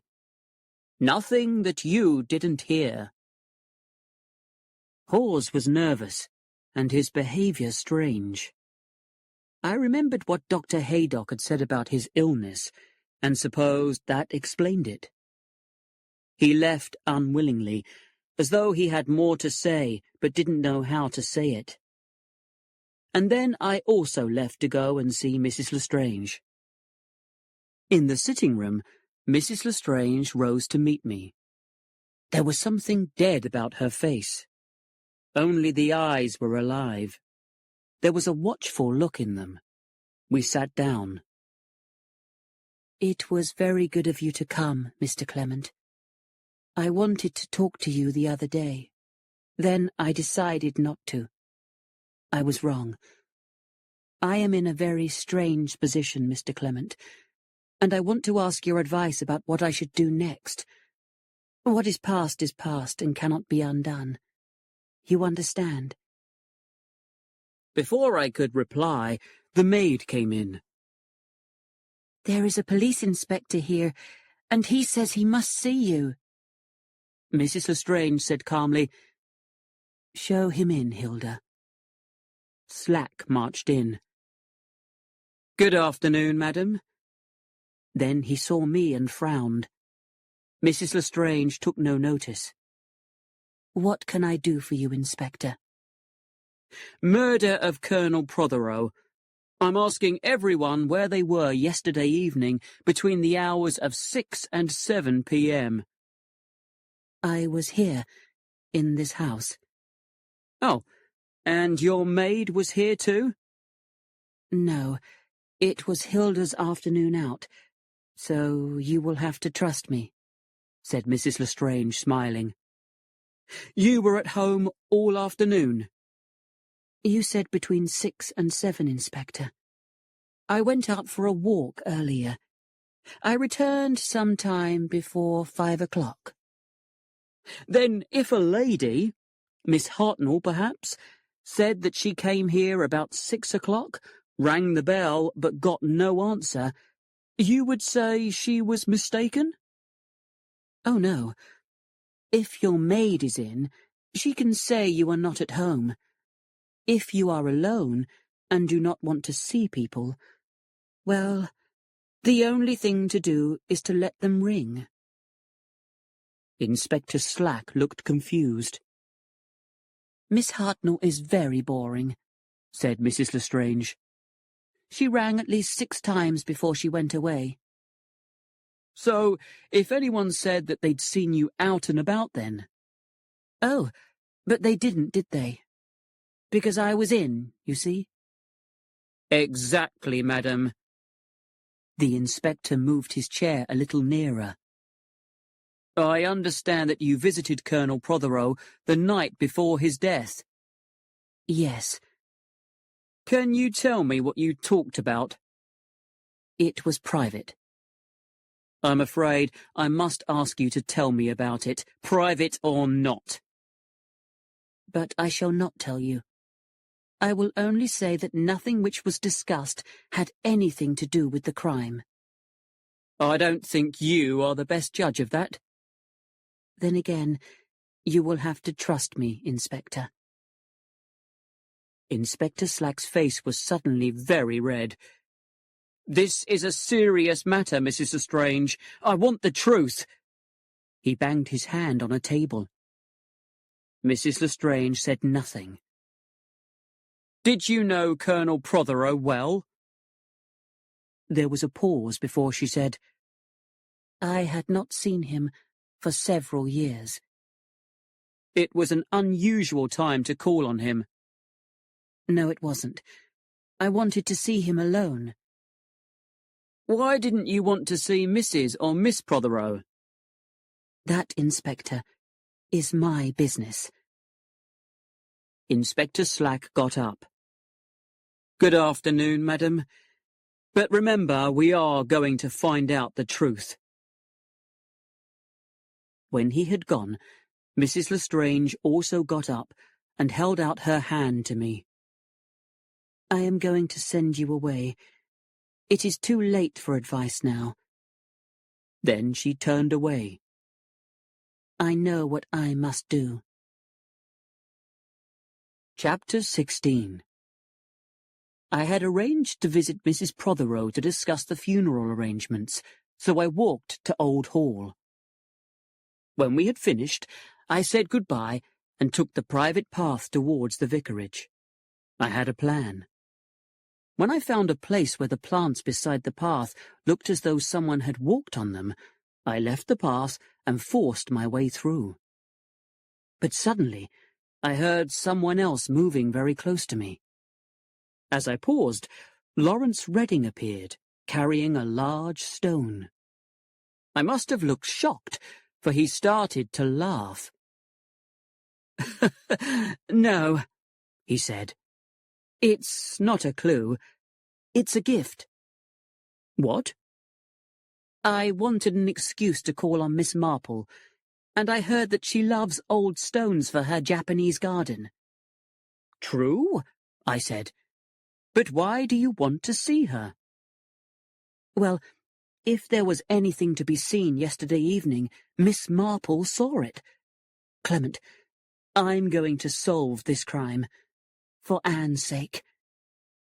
He paused, then said, What are you doing in the woods, Vicar? I didn't know what to say. We've got the same idea, haven't we? He smiled. How did the murderer come to the study? First way, along the road and through the gate. Second way, by the front door. Third way, is there a third way? My idea was to see if any of the bushes were broken near the vicarage garden wall. That was just my idea, I admitted. But I suddenly thought that I'd like to see Miss Marple first. So we walked together to her house. She was working in the garden and was very pleased with the stone. It's so kind of you, Mr. Redding. Then Lawrence asked his most important question. But Miss Marple was sure she had seen nobody in the road when he and Anne were in the studio. Did you see anyone go by the path into the woods that afternoon? I asked. Or come from there? Oh, yes. Dr. Stone and Miss Cram. It's the quickest way to the barrow. That was just after 2 o'clock. And Dr. Stone returned that way, as you know, Mr. Redding, because he joined you and Mrs. Prothero. And that shot, I said. The one you heard, Miss Marple. Mr. Redding and Mrs. Prothero must have heard it too. Yes, Lawrence said. I believe I did hear some shots. I only heard one, said Miss Marple. I can't remember it very well, said Lawrence. All I could think about was Anne. Miss Marple changed the subject. Inspector Slack asked me whether I heard the shot after Mr. Redding and Mrs. Prothero had left the studio or before. I believe that it was after. Then it couldn't have been Dr. Stone, said Lawrence, although nobody has ever thought that he did shoot Prothero.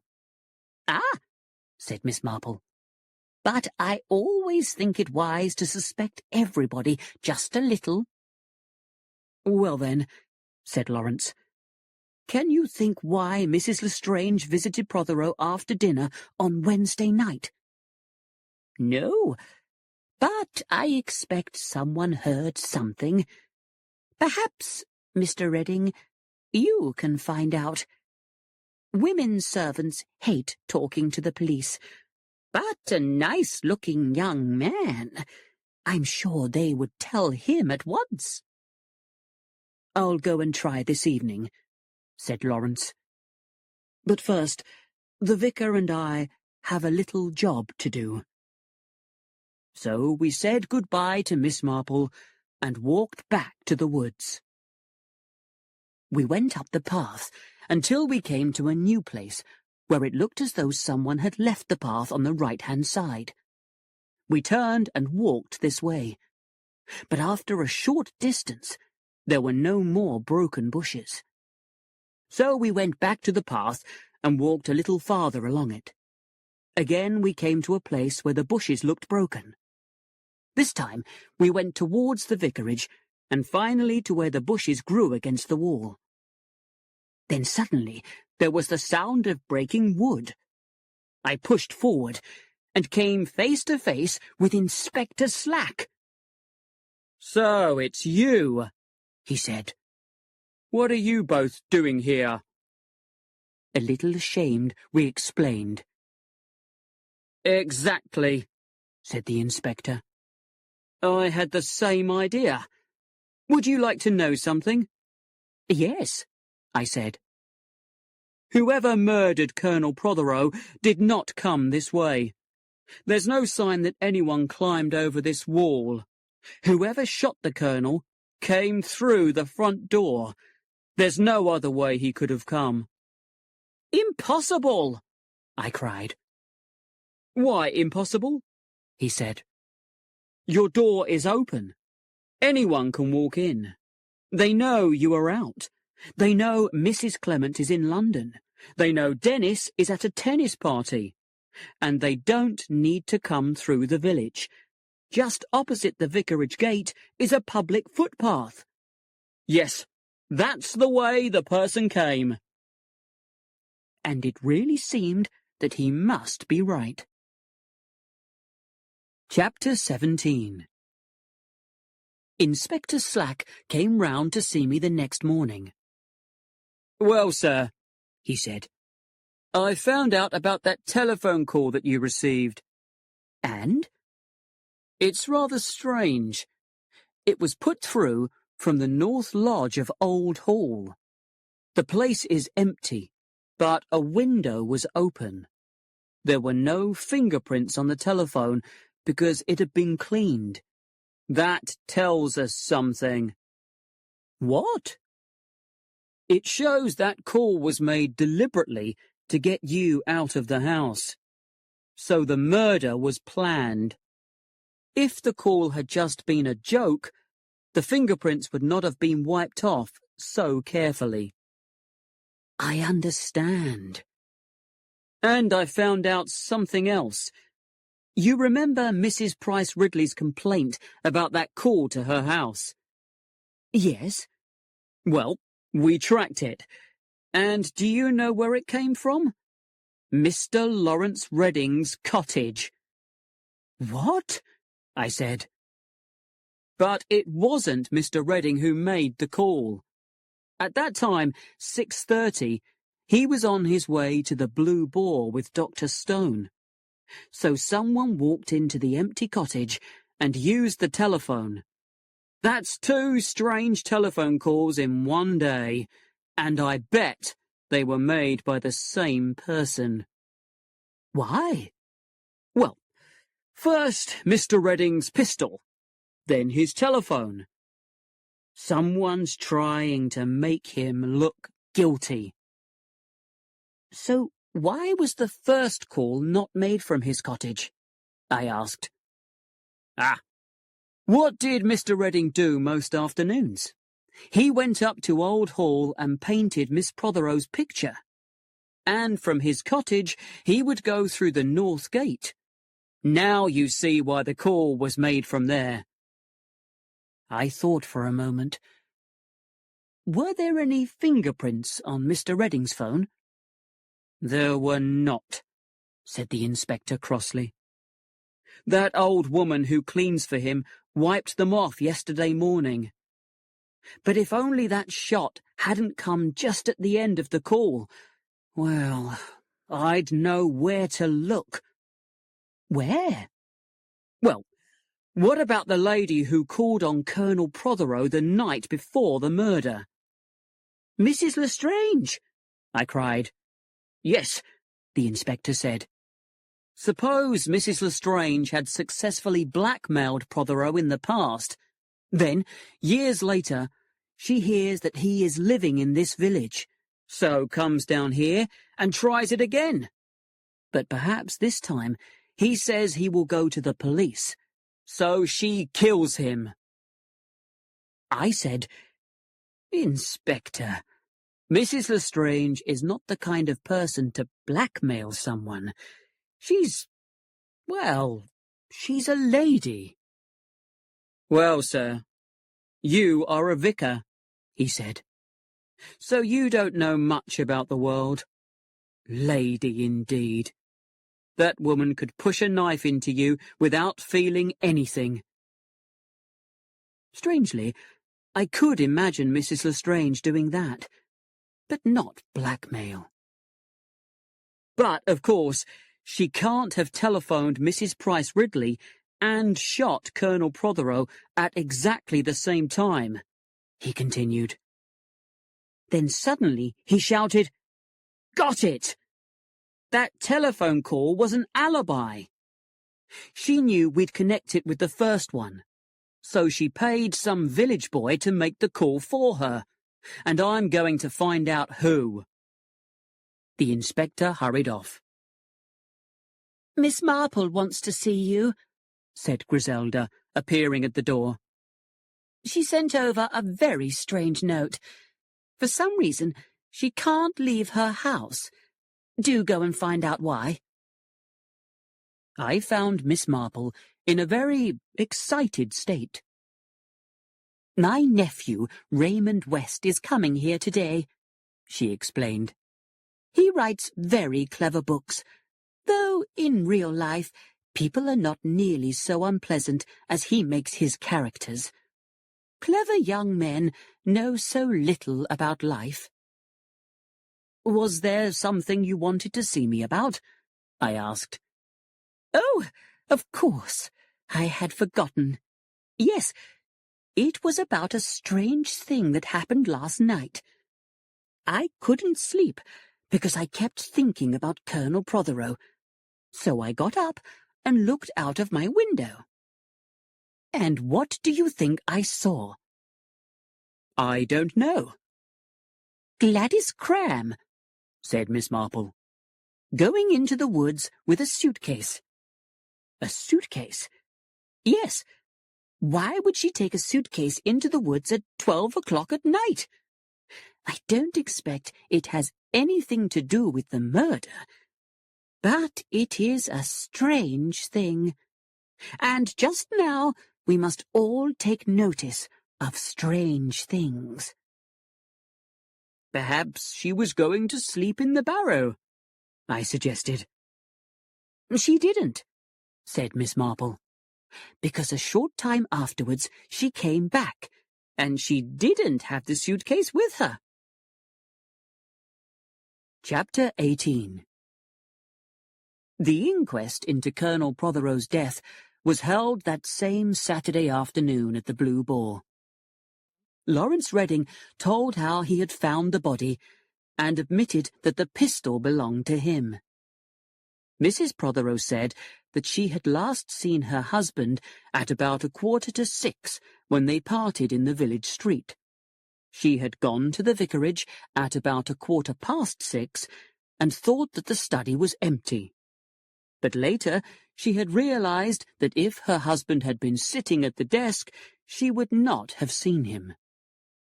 I gave evidence next. I told of my appointment with Prothero and the phone call asking me to go to the abbot's house. I described how I had found the body. "How many people, Mr. Clement, knew that Colonel Prothero was coming to see you that evening?" the coroner asked. "My wife knew, and my nephew Dennis, and Colonel Prothero himself mentioned it that morning in the village. Several people must have heard, as he spoke very loudly." Dr. Haydock then described the appearance of the body and the exact injuries. It was his opinion that the colonel had been shot at approximately 6:20 to 6:30, certainly not later than 6:35. Inspector Slack's evidence was careful and short. The unfinished letter was produced, and the time on it, 6:20, noted. And because of the clock, it was thought that the time of death was 6:22. Our servant, Mary, was next. She said she hadn't heard anything. Colonel Prothero had arrived at 6:15 exactly. She heard the church clock just after she had shown him into the study. She didn't hear any shot. Well, of course, there must have been a shot, because the gentleman was found shot, but she had not heard it. Mrs. Lestrange had been asked to give evidence, but a medical certificate, signed by Dr. Haydock, said that she was too ill to attend. The last person to give evidence was Mrs. Archer, who cleaned Lawrence Redding's cottage. She recognized the pistol. She had seen it in Mr. Redding's sitting room. The last time she had seen it was on the day of the murder at lunchtime when she left. I was surprised.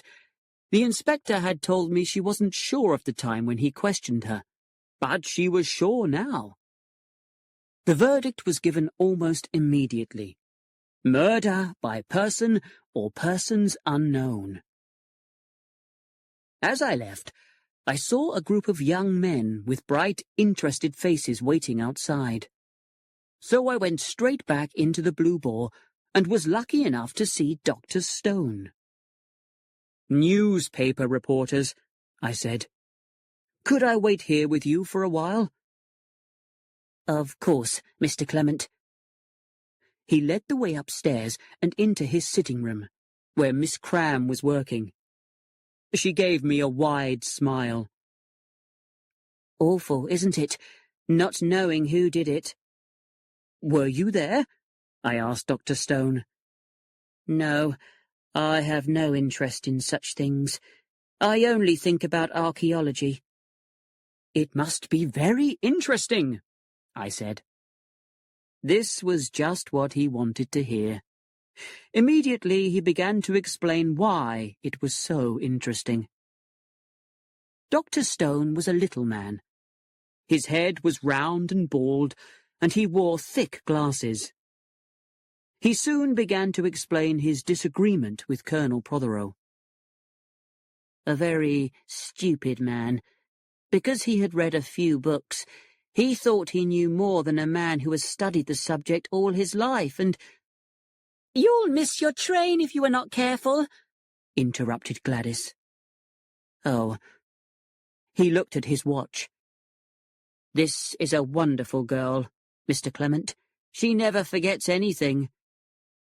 He went into the next room and returned with a suitcase. "I'm going up to London for 2 days to see my mother and my lawyers. On Tuesday I shall return." Dr. Stone attempted to leave, carrying the suitcase, as well as a large coat and a bag of books. I rushed to help him, and so we walked together to the station, Dr. Stone with the suitcase, and I with the coat and books. "Goodness!" Dr. Stone suddenly cried. "The train!" A train from London was standing in the station, and the train for London was just coming in. We began to run, and inside we bumped into a very good-looking young man. I recognized him immediately as Miss Marple's nephew, and I apologized. But he was not pleased. Dr. Stone climbed on the train just before it started. I began to walk back to the village, and our local chemist, Mr. Cherubim, joined me. "He was lucky not to miss his train," he said. "But you can never be sure they will be on time. Do you know, last Thursday, the day of the murder, I had been to a meeting in London, and the 6:50 train was half an hour late. I didn't get home until 7:30. "Annoying," I said. Then I saw Lawrence Redding on the other side of the road, and told Mr. Cherubim that I had to speak to him. Chapter 19. "I am very glad to see you," said Lawrence. "Would you like to come to my cottage?" We went up the path, and he took a key from his pocket. "You keep the door locked now," I said. "Yes. Someone knew about that pistol of mine." He opened the door, and I went inside. "That means that the murderer must have been inside this house. Perhaps even had a drink with me." "Not necessarily," I replied. "The whole village probably knows where you keep your socks." Then suddenly I asked, "Was the pistol loaded?" Lawrence shook his head. "But there was a box of bullets beside it. Unless the real murderer is found, I shall be the suspect until I die. But let me tell you about last night." He had, following Miss Marple's advice, gone up to Old Hall and talked to the servant Rose. "It's about Colonel Prothero's death," he had said to her. "I feel that someone might have seen or heard something, and I wondered if you could help me." "Yes, sir." I can imagine that Lawrence must have looked very attractive, with his blue eyes shining. "So, can you tell me anything about the lady who called to see Colonel Prothero the night before he died?" "Mrs. Lestrange?" "Yes." "Well, Gladdy said—" "Gladdy?"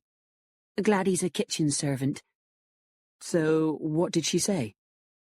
"Oh, nothing. We were just talking." Lawrence looked at her. "I wonder what Mrs. Lestrange wanted to see Colonel Prothero about.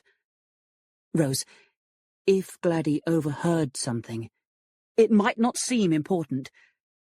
I'd be so grateful to you." "Well, she was walking past the study window, and the master was there with the lady, and of course, he did talk very loud." "Of course," said Lawrence. "She couldn't avoid overhearing. Can I go into the kitchen and speak to her?"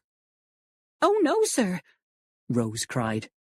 "She doesn't want anyone else to know."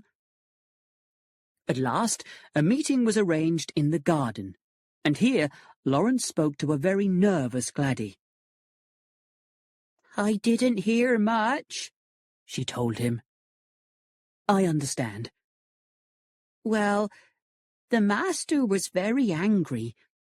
After all these years, that's what he said, you dare to come here.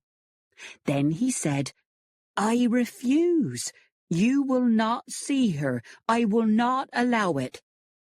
It sounded as though the lady wanted to tell Mrs. Prothero something, and he didn't want her to. And I thought, men are all alike. Even Colonel Prothero, a churchwarden, and—" "Did you hear anything else?" "He said, I don't believe it. Whatever Dr. Haydock says, I don't believe it." "Did you hear the lady speak at all?" "Only at the end. She said, by this time tomorrow night, you may be dead. So when I heard about the murder, I said to Rose, "It's her who did it." I thought of Miss Marple's church warden, with his second secret family. Was this the same situation? I also wondered about Haydock. He had saved Mrs. Lestrange from giving evidence at the inquest. Perhaps he suspected her of the crime and was trying to protect her. But something in me said, it can't be her. Why? And then something else replied, because she's a very attractive woman. That's why. Chapter 20. When I got back to the vicarage, Griselda met me in the hall. There were tears in her eyes. "She's leaving." "Who's leaving?" "Mary." "Well," I said, "we'll get another servant." "Len," Griselda said, "don't you care?" I didn't. In fact, I felt rather happy at the thought of no more burnt vegetables and tough meat. "I suppose," I said, "that someone else has asked her to work for them." "No," said Griselda. "Nobody else wants her. But she's upset. So please go and talk to her." And she pushed me into the kitchen before I could argue. Mary was washing potatoes in the sink. "Mrs. Clements says that you wish to leave us," I said. "Will you tell me what has upset you?" "I have never been in a house where they had a murder," Mary said, "and I never want to be again." "I think that is very unlikely," I replied. "Well, anyway, Colonel Prothero sent lots of poor fellows to prison just for shooting at a bird, and then, before he's even been buried, his daughter comes here and says I don't do my work properly." "Do you mean that Miss Prothero came to this house?" "Yes.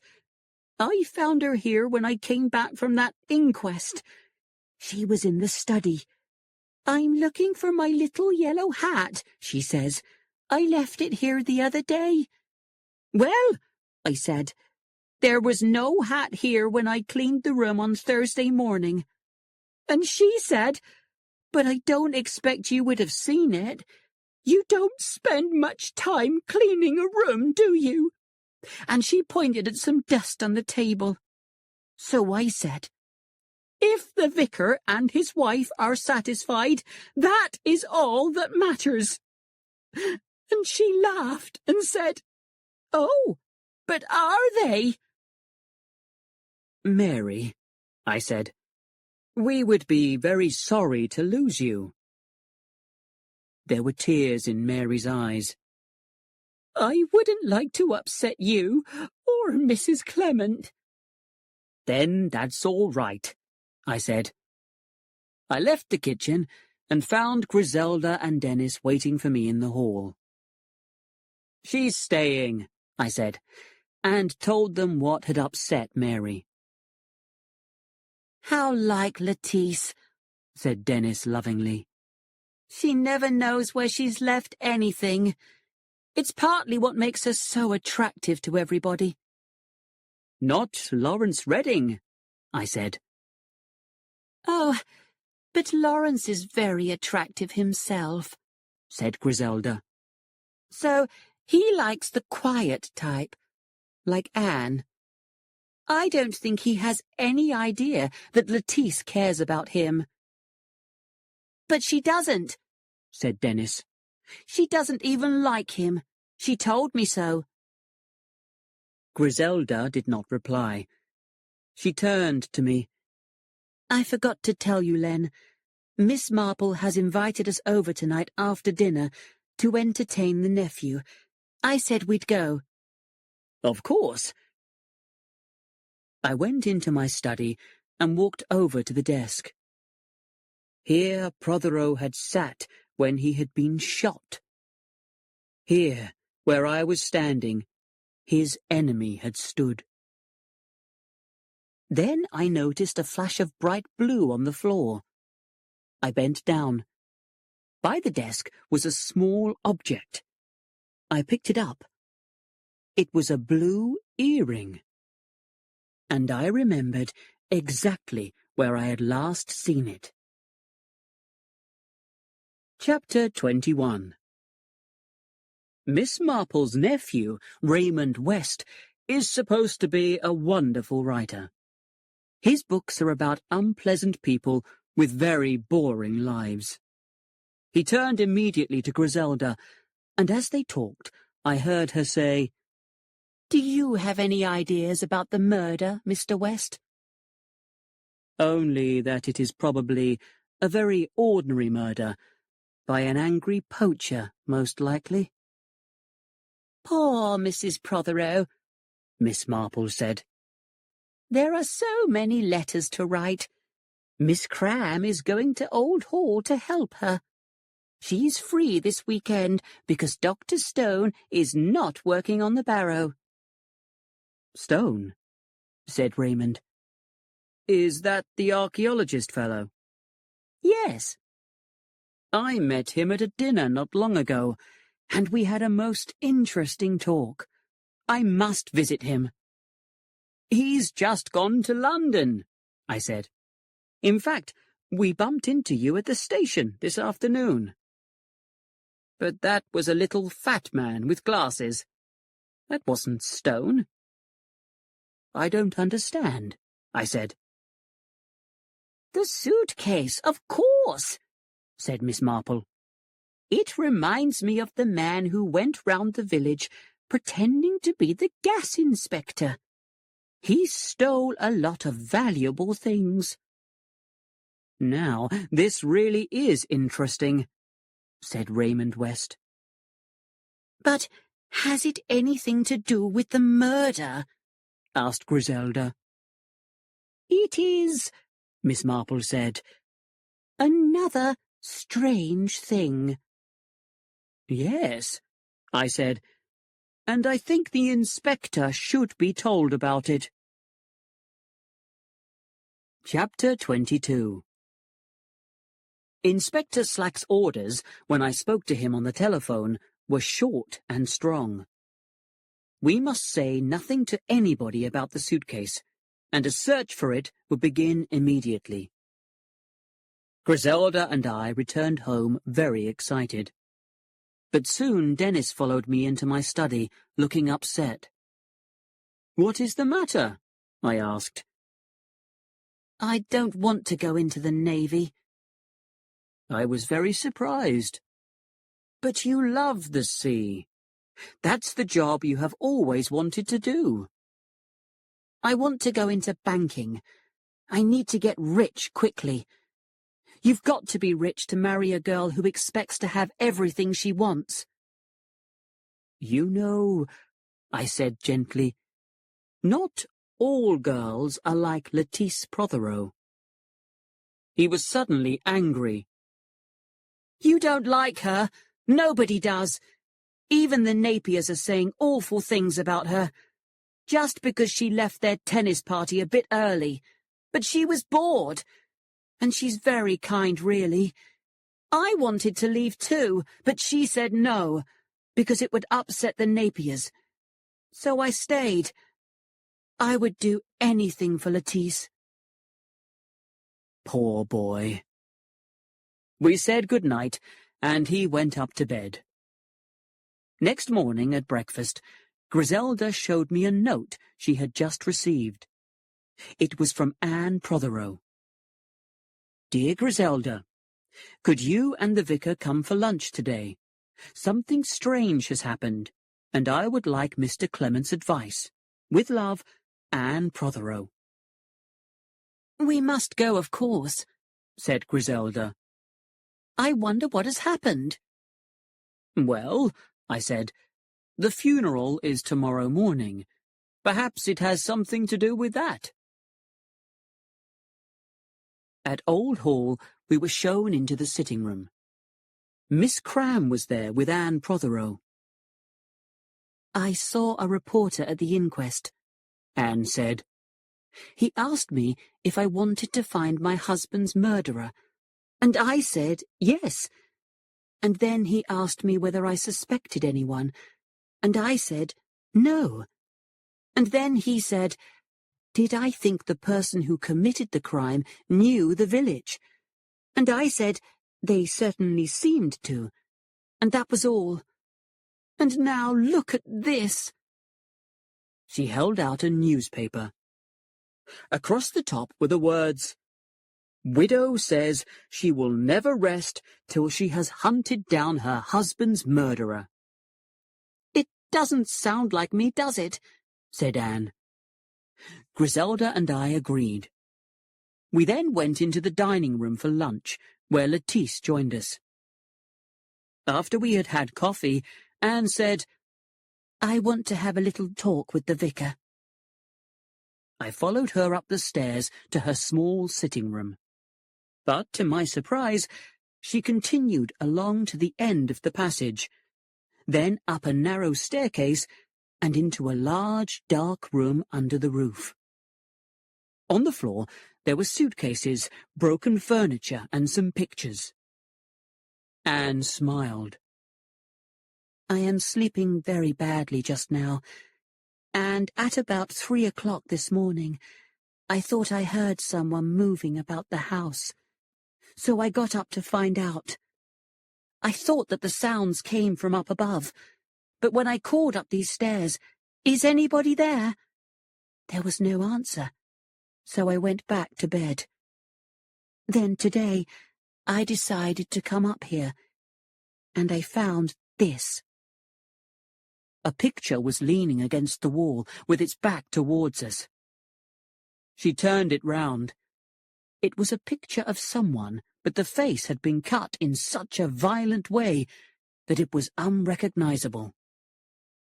What a shocking thing, I said. Who is the picture of? I don't know. All these things were in the attic when I married Lucius, and I've never looked at them before. Do you think I ought to tell the police about it?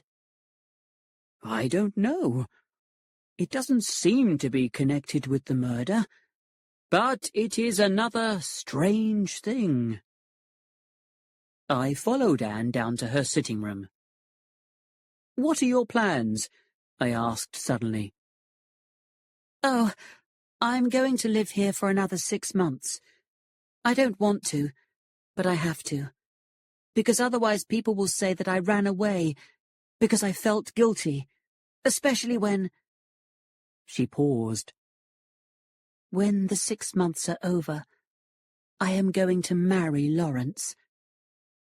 I thought, I said, that you would. She started to cry. You don't know how grateful I am to you. If we'd been planning to go away together, and then Lucius had died, it would be so awful now. But you made us both see how wrong it would be. I, too, am thankful, I said. But you know, she sat up, unless the real murderer is found, people will always think it was Lawrence, especially when he marries me. That's another reason why I'm staying. I'm going to find out the truth, and that's why I asked Miss Cram to come here. I think she knows something, and I want to watch her. Then the very night she arrives, that picture is cut, I said. You think she did it? But why? I couldn't think of an answer, so I took the blue earring from my pocket. I believe this is yours. Oh, yes. She held out her hand. Where did you find it? But I did not put the jewel into her hand. Would you mind if I kept it a little longer? Why, certainly. I then asked her about her financial situation. It is a rather rude question, I know, but I am concerned. I don't think it's rude at all. Lucius was very well off, and he left things equally divided between me and Lettice. Old Hall goes to me, but Lettice can choose enough furniture for a small house, and she will have enough money to buy one. I said goodbye to Anne, but there was one more thing I needed to do. And when I found Lettice alone downstairs in the sitting room, I went in and shut the door. "Lettice," I said, and held out the earring. "Why did you drop this in my study?" "I never dropped anything in your study," she said. "And that's not mine. That's Anne's." "I know," I said. "But she has only been in my study once since the murder. And then she was dressed in black, and did not wear blue earrings." "So she must have dropped it before. She was wearing them on Thursday." "Thursday," I said, "was the day of the murder. Mrs. Prothero did come to the study, but only as far as the window, not inside the room." "Where did you find this?" "Underneath the desk." "Then it looks," said Lettice, "as though she didn't speak the truth." "And now I know that you are not speaking the truth, Lettice, because the last time I saw this earring was on Friday morning, when I came to Old Hall with Colonel Melchett. It was lying with the other one in your stepmother's bedroom." "Oh!" She burst into tears. I said gently, "Lettice, why did you do it?" "What?" She jumped up, looking wild and frightened. "What do you mean?" "Was it because you disliked Anne?" "Oh, yes." She seemed suddenly confident again. "So I put the thing under the desk. I hoped it would get her into trouble." I told her that I would return the earring to Anne and say nothing about how I had found it. Chapter 23. Griselda and I went home separately, as I wanted to go round by the barrow to see if the police had found the suitcase. "Nothing yet, sir," Hurst said. "But this is the only place where Miss Cram could have hidden it. She was seen walking into the woods, and that path goes only to Old Hall and to this barrow." I wished Hurst good luck, and continued on towards the vicarage. I was almost there, when an idea suddenly came into my brain. The day after the murder, I had found broken bushes beside the path. I had thought that Lawrence had broken them, but perhaps Dr. Stone or Miss Cram had gone that way. I had just reached the place, so once again I pushed my way through the bushes. This time I noticed some more small branches were broken. Someone had been here since Lawrence and myself. I soon came to the place where I had met Lawrence and continued on further. Suddenly it opened out into a little grassy space. There were trees above, but again there were some broken bushes. I went across and looked between them, and there, with great excitement, I saw something smooth hidden under the leaves. Then I pulled out a small suitcase. I tried to open it, but it was locked. As I stood up, I noticed a shiny brown stone lying on the ground. I picked it up and put it in my pocket. Then, carrying the suitcase, I continued on towards home. When I reached the lane, I immediately heard a familiar voice. "Oh, Mr. Clement, how clever of you. You found it." "Yes, Miss Marple. I'm going to take it down to the police station." "You don't think it would be better to telephone?" Of course it would be better to telephone. To walk through the village with the suitcase would only encourage gossip. So I went with Miss Marple into her house and telephoned Inspector Slack. He arrived not long afterwards, and not in a good mood. "Sir, if you thought you knew where this suitcase was hidden, why did you not tell the police?" "Because I was in the woods when I suddenly thought about it." He had brought several keys with him, and in 1 minute the suitcase was open. The first thing we saw was a red scarf. Next, there was a very old coat. Then an old cap and an old pair of boots. At the bottom was a package wrapped in newspaper. The inspector tore it open. For a moment, no one spoke. Inside the parcel were some little silver objects and a silver plate. "Colonel Prothero's 17th century Tatza," Miss Marple cried. "So that was their plan," the inspector replied. "Robbery. But no one has reported these things missing." "Perhaps they didn't know they were missing," I suggested. "Colonel Prothero probably kept them locked away somewhere." "I must investigate this," said the inspector. "I'll go up to Old Hall now. That's why Dr. Stone went to London. He was afraid that because of the murder we might search his rooms and find this silver. So he told the girl to put on these old clothes and go and hide the suitcase in the woods. Then, when it was safe, he planned to return and collect it one night. Well, this proves he had nothing to do with the murder." When he had gone, I said, "Well, that's one mystery solved, and Stone is not a murder suspect." "It would seem so," said Miss Marple. "But isn't this silver very valuable?" "A Tatzer sold the other day for over £1,000. "That's what I mean. The sale would take some time to arrange, and a lot of people would know about it. But if the robbery was reported, well, the things couldn't be sold at all." "I don't quite understand," I said. "Well, it seems to me that the only way this silver could be sold would be if it had been replaced by copies.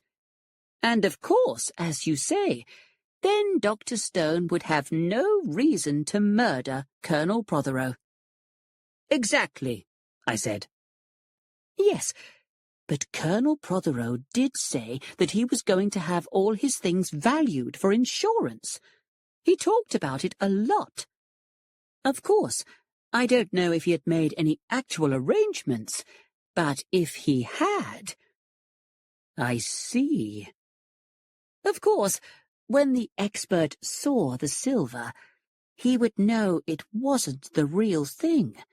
And then Colonel Prothero would remember that he had shown the things to Dr. Stone." "I understand, and I think we ought to find out for certain."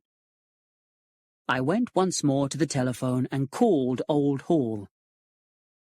"Mrs. Prothero, can you tell me if the contents of Old Hall were ever valued?" Her answer came immediately. I thanked her, replaced the receiver, and turned to Miss Marple.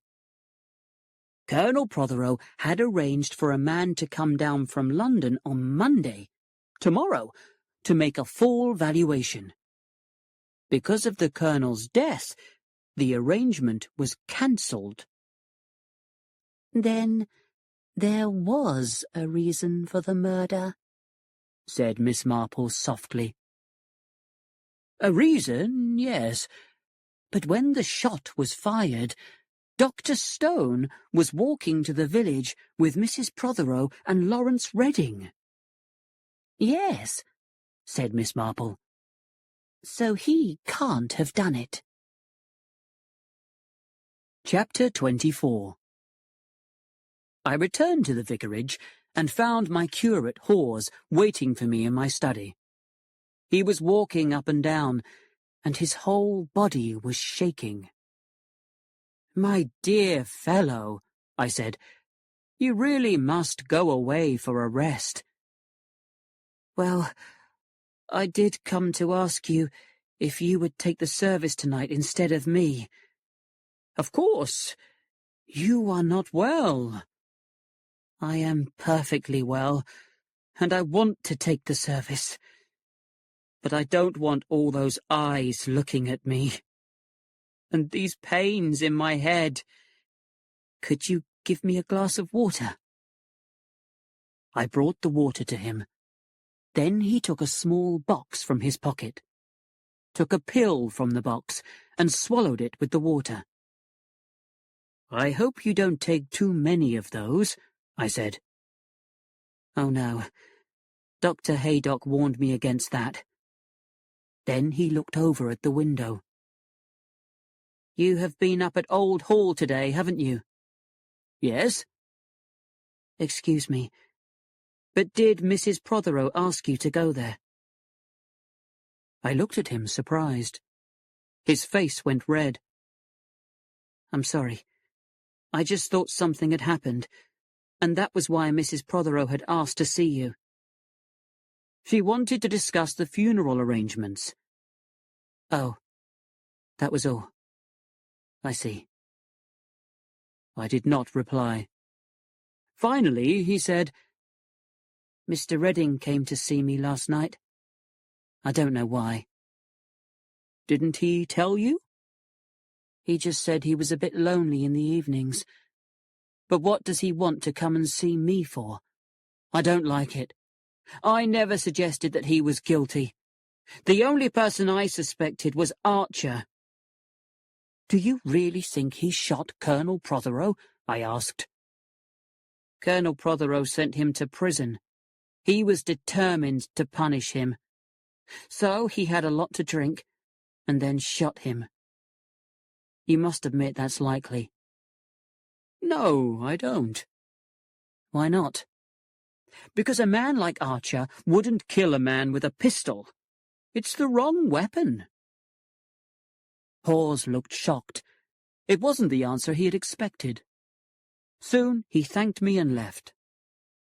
I had gone to the front door with him, and on the hall table I saw 4 notes.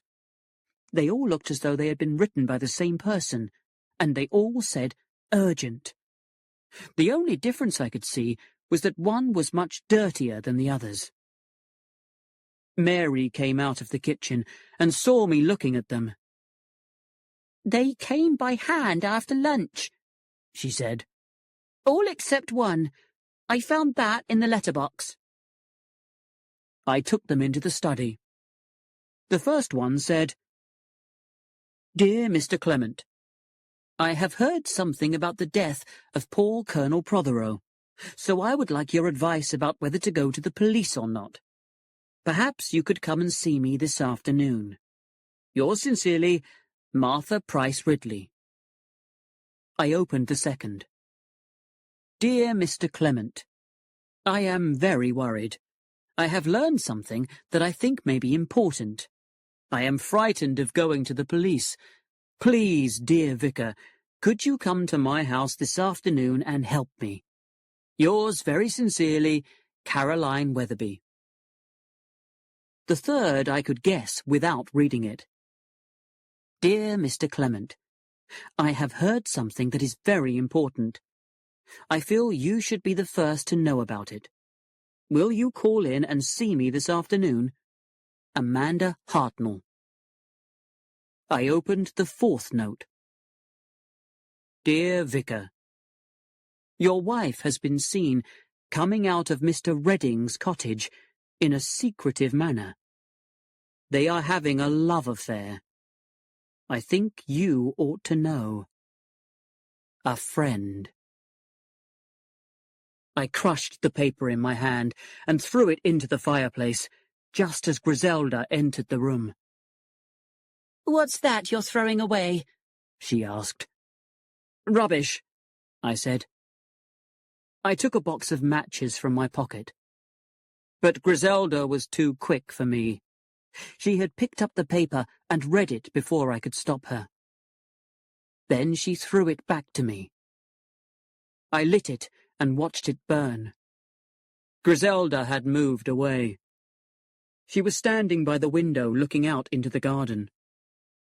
"Len," she said. "Yes, my dear?" "When Lawrence came here, I told you that I had only known him slightly before. That wasn't true.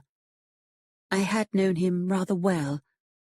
In fact, I had been in love with him." "Why didn't you tell me?"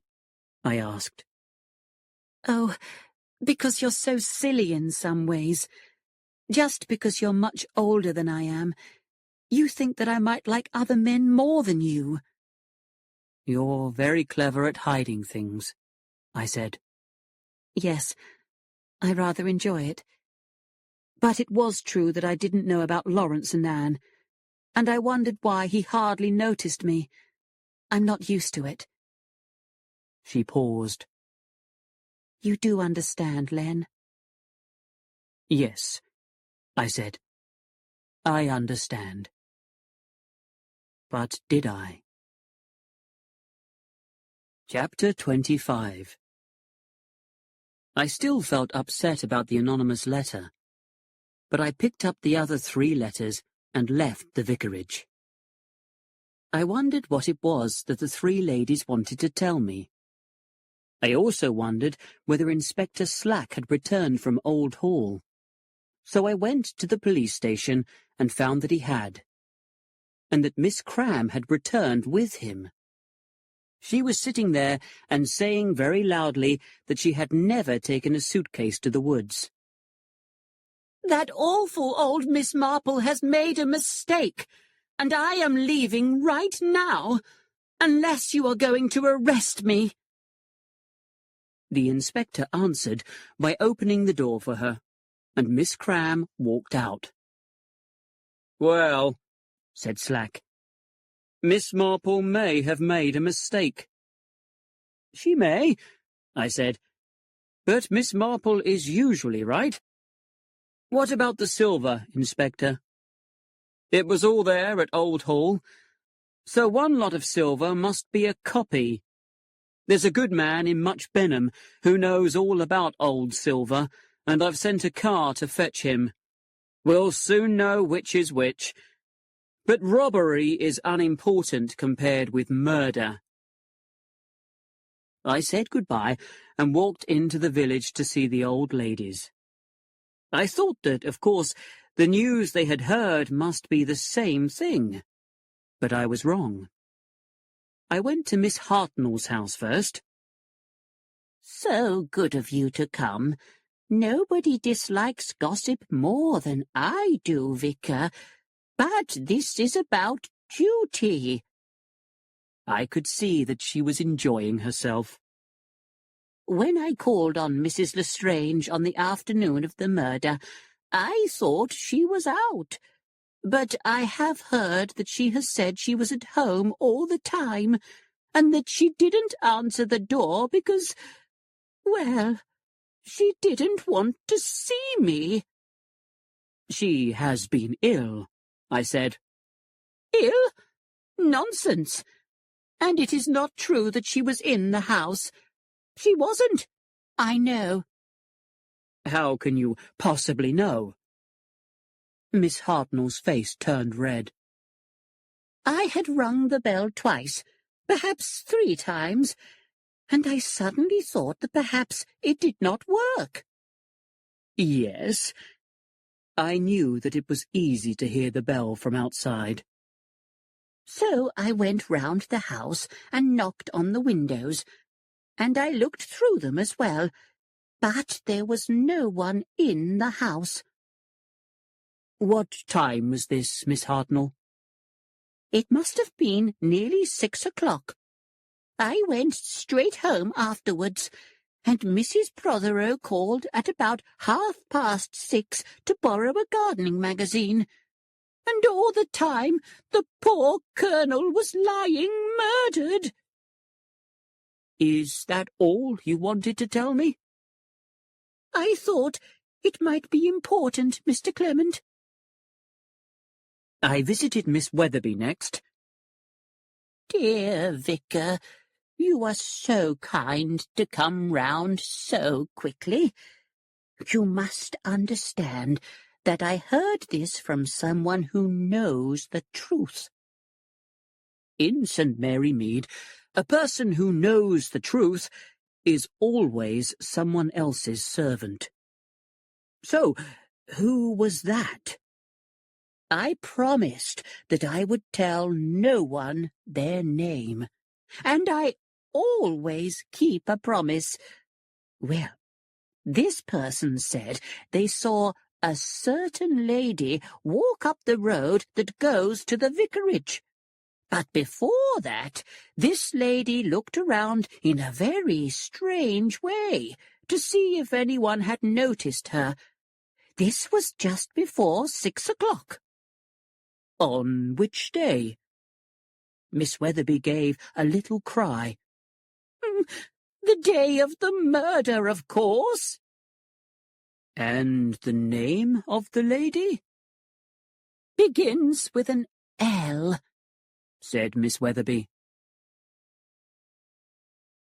There was still Mrs. Price Ridley to see, and the first thing she said was, I will not say anything at all to the police, but I have heard of something that I think they should know about. Does it involve Mrs. Lestrange? I asked. Why should it? I said no more. It is very simple, she continued. My servant, Clara, was standing at the front gate when she heard a sneeze. Yes? That's all. She heard a sneeze. But, I said, why is that strange?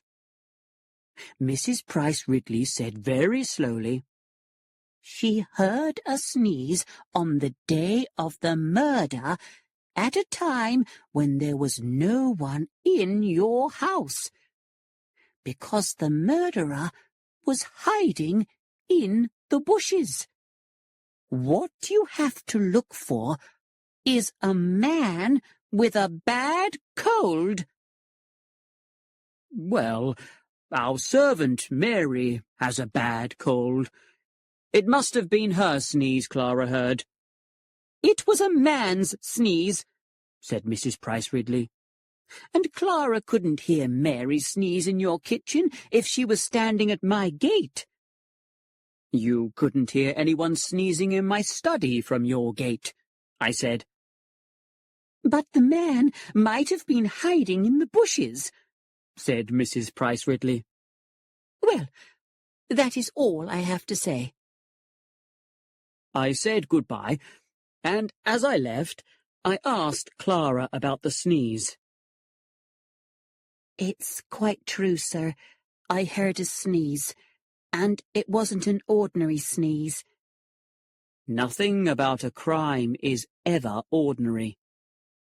The sneeze was, I imagined, a special murderer's sneeze.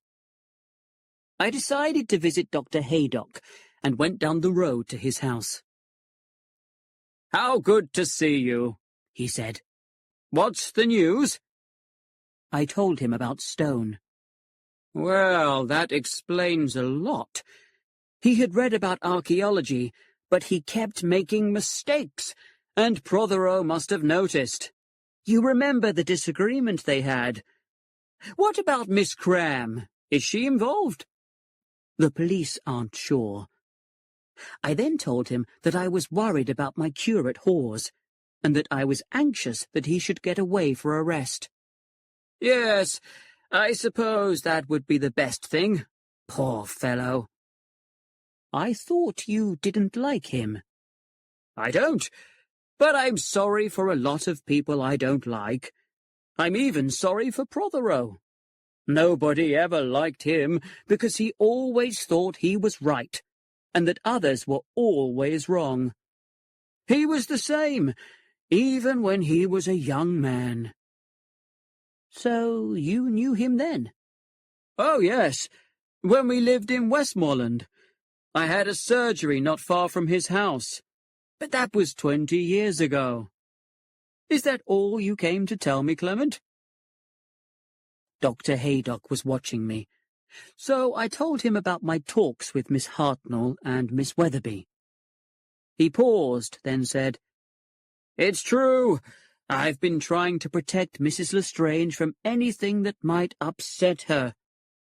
She's an old friend. But that's not my only reason. Mrs. Lestrange is dying." "What?" "She has about a month to live, and on the evening of the murder she was here, in this house." "But she wasn't here when I sent Mary for you. I mean, when we discovered the body." "No, she'd gone to meet someone." "In her own house?" "I don't know, Clement." I believed him, but I suspected that he knew more than he said. Then I thought of something, and I took from my pocket the shiny brown stone I had found in the woods. I held it out to him and asked him what it was. "Looks like picric acid." "What is picric acid?" "It's an explosive." "Where did you find it?" I shook my head. He had his secrets. Well, I would have mine. Chapter 26. That evening, as I sat down to dinner, Griselda said, "Oh, I forgot to tell you, Len. This note arrived for you when you were out." I took it and shook my head. Across the top was written, "By hand. Urgent." "This," I said, "must be from Miss Marple. She's the only old lady who hasn't written to me today." I was right. "Dear Mr. Clement, I would very much like to talk to you. I will come over at 9:30. Perhaps dear Griselda and Dennis would be very kind and come over here and entertain my nephew. If I do not hear, I will come at the time I have said. Yours very sincerely, Jane Marple." I handed the note to Griselda. "Oh, we'll go," she said cheerfully. They left at just after 9:00, and at 9:30 exactly there was a little knock on my study window, and I opened the glass door for Miss Marple to come in. "I think that you are wondering why I am so interested in this murder. I would like to explain." She paused, and I offered her a chair. "You see, because I live alone, I need a hobby. I could, of course, choose sewing or drawing, but my hobby is human nature. It is so interesting. And when there is a mystery, and I think I know the answer, it is so satisfying to find that I am right." "You usually are," I said, smiling. Then I told her about the 3 notes I had received that afternoon. I told her about the picture at Old Hall, with the person's face cut. I told her how Miss Cram had behaved at the police station. And I also told her about the shiny brown stone I had found. "But it's probably got nothing to do with the case," I continued. "Dr. Haydock said it was picric acid." I then asked her the question that I had wanted to ask her for some time. "Miss Marple, who do you suspect? You said that there were 7 people." "At least, yes," said Miss Marple. "But the point is that each thing has got to be explained correctly, and that's very difficult. If it wasn't for that note—" "The note?" "Yes, that note is wrong somehow." "But," I said, "it has been explained. It was written at 6:35, and another person, the murderer, put the incorrect time, 6:20, at the top." "But even so," said Miss Marple, "it's all wrong." But why? Listen. She leaned forward excitedly. Mrs. Prothero walked past my garden, and she went to the study window, and she looked in, and she didn't see Colonel Prothero. Because he was writing at the desk, I said. And that's what's all wrong. That was at 6:20. He wouldn't have needed to tell you that he couldn't wait any longer until after 6:30. So, why was he sitting at the desk then? I never thought of that, I said. Let us think about it again. Mrs. Prothero went to the window and thought the study was empty. Otherwise, she would not have gone down to the studio to meet Mr. Redding, and that leaves 3 possibilities. Does it? The first is that Colonel Prothero was dead already, but I don't think that's likely. He'd only been there for 5 minutes. The second possibility is, of course, that he was sitting at the desk writing a note. But it must have been a different note from the one that was found. And the third— Yes, I said. Well, the third is, of course, that the room really was empty. You mean that after he had been shown in, he went out again and came back later? Yes. But why would he have done that? Miss Marple shook her head and stood up.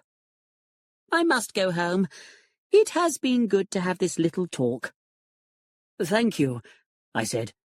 But I feel more confused than before. Oh, don't say that. I have one idea that fits nearly everything.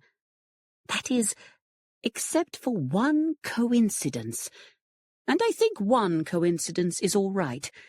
More than one, of course, is not. So, you really think that you know who killed Colonel Prothero? I asked. Yes, except for— if only that note had said something different. She moved towards the window, and on her way put her hand into the pot of a rather tired houseplant. Poor thing. Your servant should water this plant every day. I suppose it is Mary who looks after it. I'm not sure that looks after are the right words for anything that Mary does, I said. She came back from the inquest and found Lettice Prothero here, and Lettice told her that she didn't clean properly. It upset her. Oh! Miss Marple was just about to step into the garden when she suddenly stopped. So that was it. Perfectly possible all the time. She turned to me. I have been stupid. Very, very stupid. Good night, Mr. Clement. And she went quickly across the lawn towards her house. Chapter 27. I had just sat down at my desk again when the doorbell rang. I went to answer it and saw there was a letter in the letterbox. I took it out, but as I did so, the bell rang again. So I put the letter in my pocket and opened the front door. It was Colonel Melchett. Hello, Clement. I'm on my way home from town. Thought I'd just say hello and see if you could give me a drink. I'd be happy to. Come into the study. Melchett followed me there, and I went and got a bottle of wine and 2 glasses. I've got one bit of news for you, Clement. You know that letter that Prothero was writing when he was killed? Yes. We got an expert to look at it, to say whether the 6:20 was written by someone else, and, of course, we sent him examples of Prothero's writing. And do you know the result? That letter was never written by Prothero at all. They still think the 6:20 was written by someone else, but they're not sure. Really? Miss Marple said this evening that the note was all wrong. We looked at each other. Then the telephone rang. I went over and answered it. "I want to confess," a high, nervous voice screamed at me. "I want to confess." Then the line went dead. I put the phone down and turned to Melchett. "You once said that you would go mad if anyone else confessed to the crime." "Yes." "That was someone who wanted to confess, and we were cut off." Melchett rushed to the telephone. "I'll speak to the operator." "Do," I said. "I'm going out." I think I recognized that voice. Chapter 28. I hurried down the village street. It was 11 o'clock at night, but when I saw a light in a certain upstairs window, I stopped and rang the doorbell. There was the sound of feet, then a key turned in the lock, and a woman opened the door.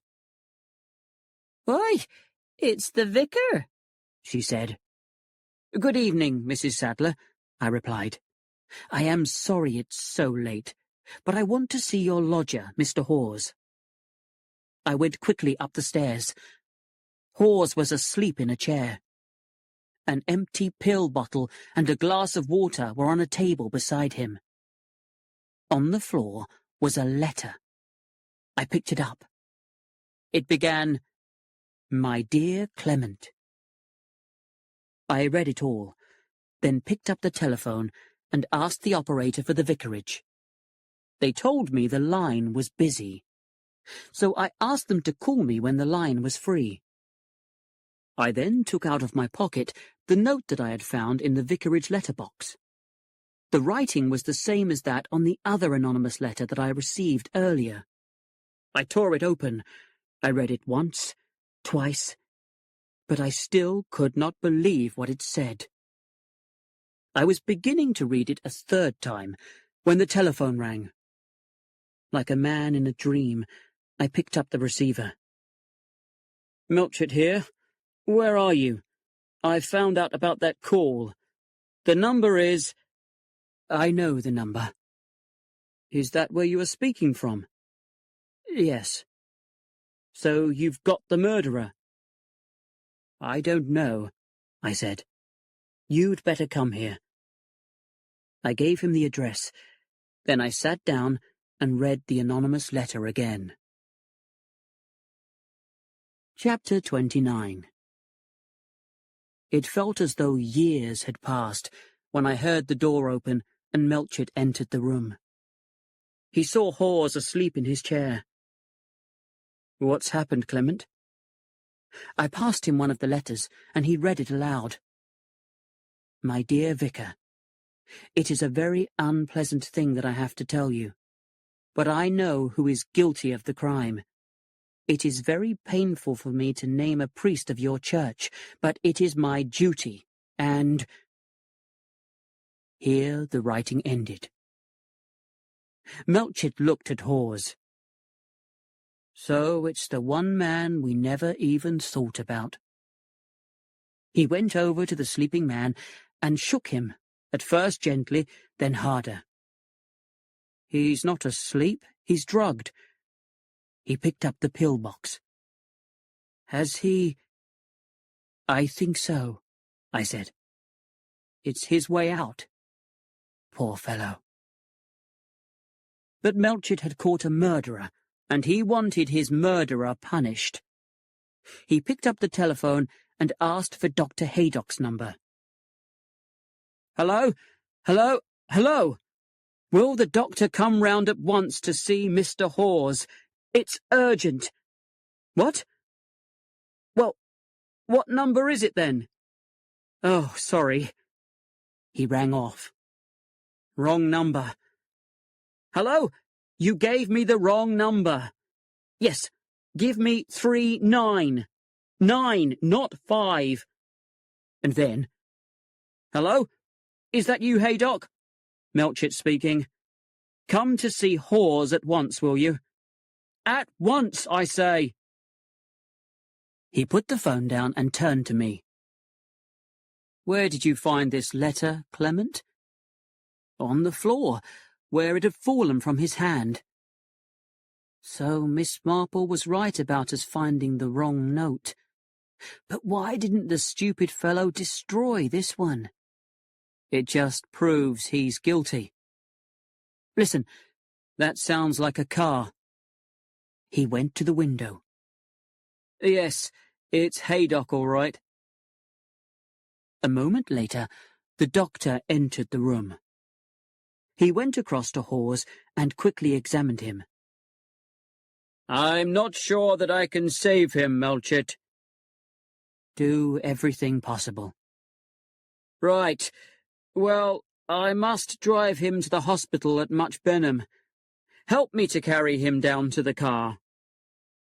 We both did so. As Dr. Haydock climbed into the driving seat, he said, You won't be able to put him in prison. The poor fellow wasn't responsible for his actions, and I shall give evidence for him.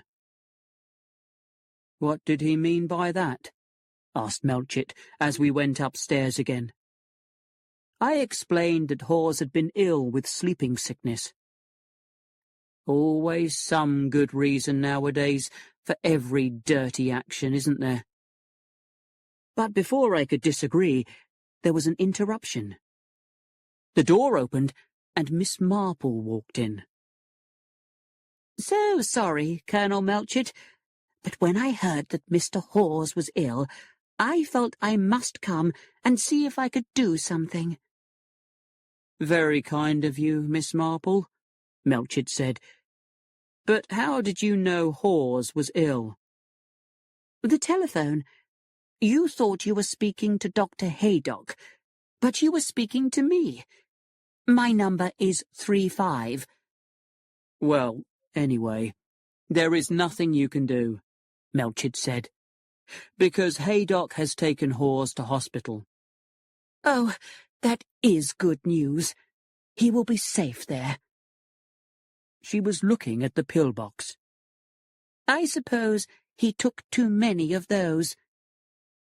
I think you should read this, I said, and gave her Prothero's unfinished letter. She took it and read it. Mr. Clement, why did you come here this evening? I explained about the telephone call, and how I had thought I recognized Hawes' voice. Miss Marple nodded. So, you got here just in time. Don't you think, I said, that it might be better if Hawes didn't recover? We know the truth now, and— Of course, Miss Marple said. Of course. That's what he wants you to think. That you know the truth, and that it's best for everyone as it is. Oh, yes, it all fits in. The letter, and the pills, and poor Mr. Hawes' confession. But it's all wrong. That's why I'm so glad Mr. Hawes is safe in hospital, where no one can reach him. If he gets better, he will tell you the truth. The truth? Yes, that he never killed Colonel Prothero. But the telephone call, I said. The letter, the pills, it's all so clear. That's what he wants you to think. Oh, he's very clever. Keeping the letter and using it this way was very clever indeed. Who do you mean, I said, by he? I mean the murderer, said Miss Marple. I mean Mr. Lawrence Redding. Chapter 30. We looked at her and said nothing. I really think that for a moment we thought she had gone mad. Colonel Melchett was the first to speak. That is nonsense, Miss Marple. Mr. Redding has been proved to be innocent. "Of course," said Miss Marple. "He made sure of that." "No," said Colonel Melchett. "He did his best to get himself arrested for the murder." "Yes," said Miss Marple. "He led us all in that direction, including me. You remember, Mr. Clement, that I was quite shocked when I heard Mr. Redding had confessed to the crime. It upset all my ideas, and made me think he was not guilty, when up to then I had been sure that he was." "So it was Lawrence Redding you suspected?" I asked. "I know that in books it is always the most unlikely person, but in real life it is usually the most obvious one. I have always liked Mrs. Prothero, but I soon realized that she would do anything Lawrence Redding told her. And, of course, he is not the sort of young man who would marry a woman who has no money. So first it was necessary for Colonel Prothero to be removed." "Absolute nonsense!" Colonel Melchett cried. "We know everything that Redding was doing up to 6:50, and Dr. Haydock says Prothero could not have been shot then." "No, indeed, because it was Mrs. Prothero who shot Colonel Prothero, not Mr. Redding." Again, we looked at her. I did not think it was right to speak until now, because I still needed one more fact in order to explain what had happened. Then suddenly, just as I was leaving Mr. Clement's study, I noticed the plant in the pot by the window, and, well, there it was, clear as day. "Mad. Quite mad," Melchett whispered to me. But Miss Marple just smiled and continued. "I liked Anne and Lawrence, so when they both confessed in that silly way, well, I was happy that I had been wrong, and I began to think of other people who might want Colonel Prothero dead." "The 7 suspects," I murmured. "Yes, indeed. There was Archer, and there was your Mary. She's been Archer's girlfriend for a long time, and she was alone in the house when it happened. And then, of course, there was Lettice, wanting freedom and money to do as she liked. And Dennis, who would do anything for Lettice." "No!" I cried. "And then, of course, there is poor Mr. Hawes. And you." "Me?" I said. "Well, yes. There was that church money that disappeared. Either you or Mr. Hawes must have taken it. Of course, I was always sure it was Mr. Hawes. But then there was also dear Griselda." "But Mrs. Clement was not even here," interrupted Melchett. "She returned from London on the 6:50 train."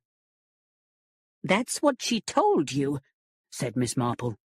"But that train was half an hour late, and at 7:15, I saw her walking to Old Hall. So she must have come back on an earlier train." She looked at me. "In fact, she was seen, but perhaps you know that." I gave her the second anonymous letter I had received. It said that Griselda had been seen leaving Lawrence Redding's cottage at 6:20 on the day of the murder. It had made me think about the past romance between Lawrence and Griselda. Perhaps Prothero had found out about it and was going to tell me. So Griselda stole the pistol and shot him before I got home. Miss Marple handed me back the note. But by Thursday afternoon, the crime had been very carefully planned. Lawrence Redding first called on the vicar, knowing that he was out. He had with him the pistol, which he hid in that plant pot. When the vicar came in, Lawrence explained that he had called to tell him that he had decided to leave the village. At 5:30, he telephoned the vicar from the North Lodge, pretending he was the wife of a dying man. Mrs. Prothero and her husband had just gone into the village, and, very strangely, she did not take her handbag. Just before 6:20, she walked past my garden and stopped to speak to me.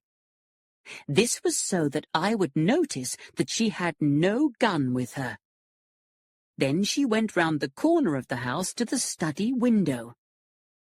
The poor Colonel was sitting at the desk writing his letter to you. She took the pistol from the pot, came up behind him, and shot him. Then she dropped the pistol on the floor and walked down to the studio. "But the shot," said Melchett. "You didn't hear the shot." There is, I think, something called a Maxim silencer, so perhaps the sneeze that Mrs. Price Ridley's servant heard might have been the shot. But anyway, Mrs. Prothero and Mr. Redding went into the studio together, and then realized, of course, that I would not leave my garden until I saw them come out again. I smiled at Miss Marple's humorous understanding of her own character. But when they did come out, their behavior was happy and normal, and that was a bad mistake. Because if they had really said goodbye to each other, they would have been sad. But because of the murder, they did not dare to appear upset. For the next 10 minutes, they were careful to be seen by people in the village. Then at last, Mr. Redding went back to the vicarage. He picked up the pistol and the silencer, and left the forged letter with the time written on it in blue ink. But when he left the letter, he found the one written by Colonel Prothero, and he thought that it might be useful, so he put it in his pocket. Then he altered the time of the clock to the same as on the forged letter. He did not know that it was always kept a quarter of an hour ahead. He did this to make it seem that someone was trying to make Mrs. Prothero look guilty. Then he left the vicarage and met you outside, Vicar. And he acted as though he was very upset, which was clever, because someone who had just committed a murder would, of course, try to behave normally. Then he got rid of the silencer and marched into the police station with the pistol and confessed to the crime. "What about the shot heard in the woods?" I asked. "Was that the coincidence you mentioned?" "Oh, no." Miss Marple shook her head. "It was absolutely necessary for a shot to be heard, because without it, Mrs. Prothero might have continued to be a suspect. I believe that picric acid explodes if you drop something heavy onto it. And remember, Vicar, that you met Mr. Redding carrying a large stone in that same place in the woods where you found the picric acid later." "But the shot was heard at 6:30, when Lawrence and Anne had come out of the studio. You saw them." Mr. Redding had probably used some rope to hang the stone above the picric acid. Then he set fire to the end of the rope, knowing that it would take about 20 minutes to burn through, and for the stone to fall and cause the explosion. When you met him, he had just picked up the stone to take it away. "So that no one could discover what had happened?" "Yes, but when you appeared, he pretended that he was bringing it to me for my Japanese garden. Only Miss Marple paused. It was the wrong sort of stone for my garden, and that made me think. But what about Hawes? Melchett said. He has confessed to the crime. Yes, but a different one. Poor Mr. Hawes felt more and more guilty about taking the money from the collection. What? As I said, Mr. Redding kept Colonel Prothero's letter, and he realized that the Colonel was saying that Mr. Hawes was the thief. So he came back here with Mr. Hawes last night and, I think, managed to put some much stronger pills in Mr. Hawes' box. Then, when Mr. Hawes was unconscious, he put this letter into his pocket. When the poor young man was found dead and the letter was read, everyone would think that he had shot Colonel Prothero and killed himself because he felt so guilty.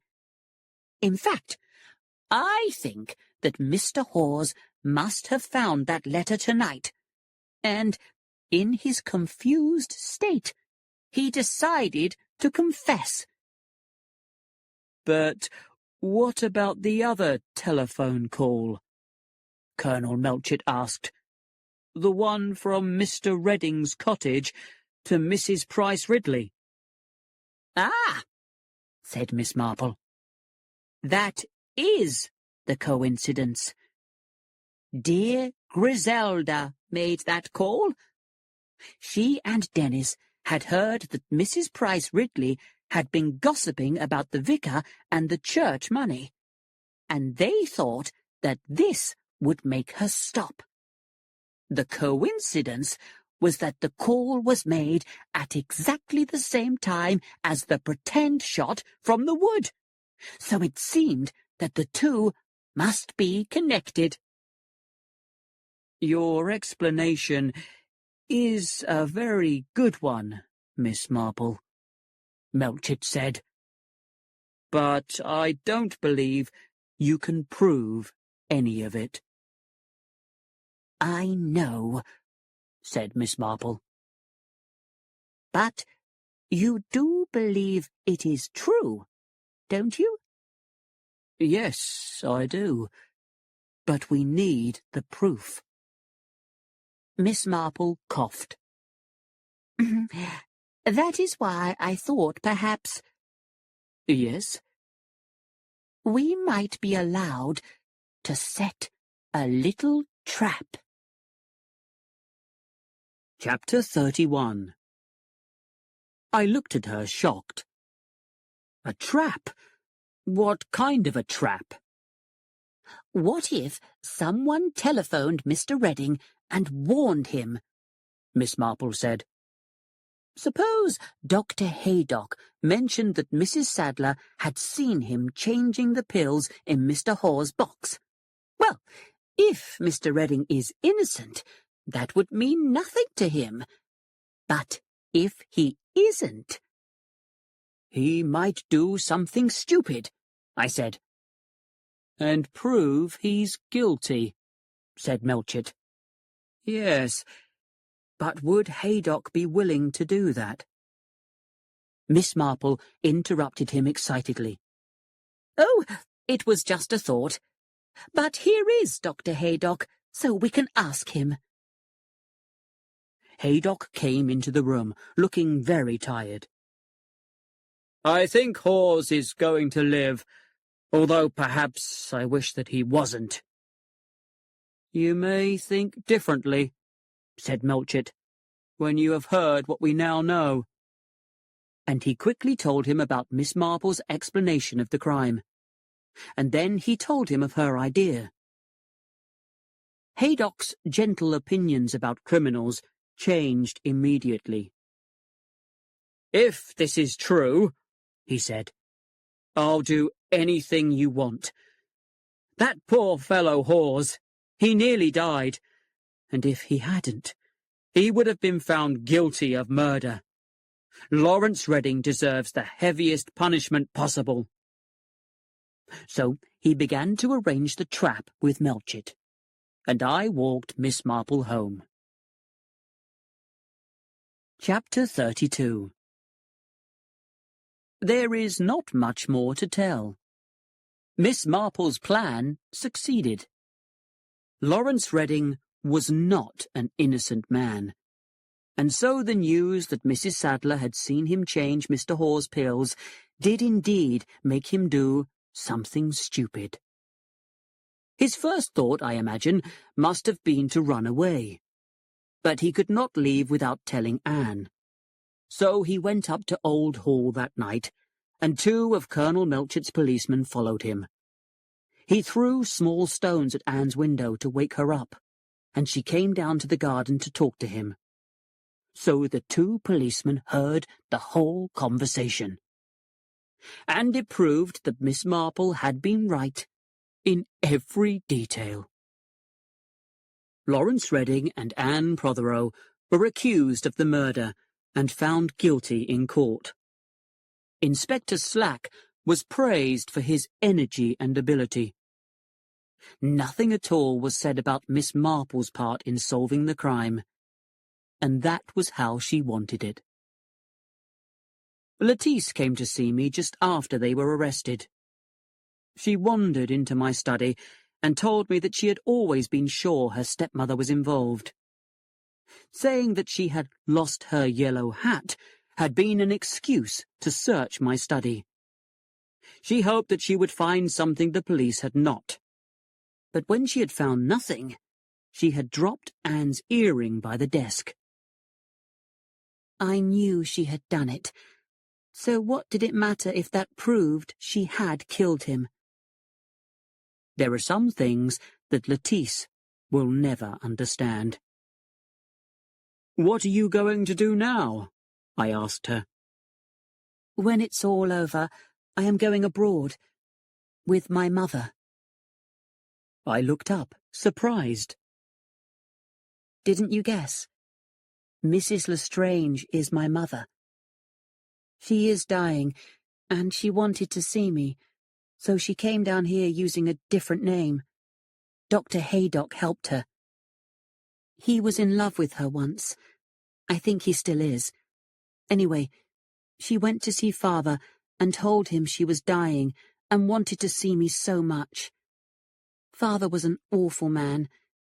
He said I thought she was dead. But Mother sent a note to me, and I arranged to leave the tennis party early and meet her near the vicarage at 6:15. We left each other before 6:30, but afterwards I was frightened that the police might think she had killed Father. That was why I cut up that old picture of her. I was afraid the police might recognize it. Dr. Haydock was frightened too. Sometimes, I believe, he really thought she had done it." She paused. "It's strange. She and I belong to each other. Father and I didn't. But Mother, well, I shall be with her till the end." She got up, and I held her hand. "Someday, I hope, you will be happy. You deserve it, Lettice." "Do I really?" she said, with a little laugh. "I'm not sure about that. Goodbye, Mr. Clement. You've been very kind to me always. You and Griselda." Griselda? I needed to tell her how badly the anonymous letter had upset me. At first, she laughed, and then she told me that I should have trusted her. "However," she added, "I'm going to be very serious and well-behaved from now on." I found it hard to imagine Griselda like that. She continued, "You see, Len, I have something new coming into my life. It's coming into your life, too. And you can't call me a dear child anymore when we have a real child of our own. I have also decided that since now I'm going to be a real wife and mother, I must look after the house as well. So I have bought 2 books, one on house management and one on mother love. You haven't bought a book on how to treat a husband, have you? I asked as I put my arms round her. I don't need to, said Griselda. I love you dearly. What more do you want? Nothing, I said. Could you say, just once, that you love me madly? Griselda, I said, not only that, but I worship you. My wife was just about to kiss me, when suddenly she pulled away. Miss Marple's coming. Don't say a word to her about the baby. I don't want everyone telling me to lie down all the time. Tell her I've gone to play tennis. That will stop her thinking anything about babies. Miss Marple came to the window, smiled, and asked for Griselda. Griselda, I said, has gone to play tennis. Oh, but surely... There was a worried expression in Miss Marple's eyes. That is not wise, just now. And then her face went pink.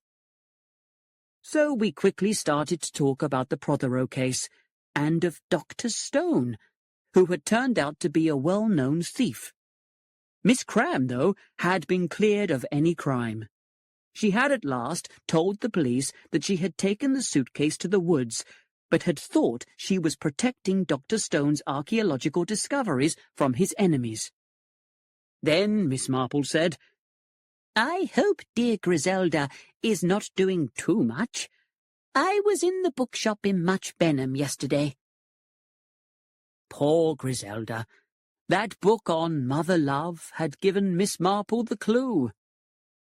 I wonder, I said, if you were to commit a murder, whether you would ever be found out.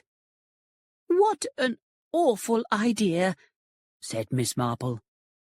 And how naughty of you, Mr. Clement. She got up. But of course, you are feeling very cheerful. She paused by the window. My love to dear Griselda, and tell her that any little secret is safe with me.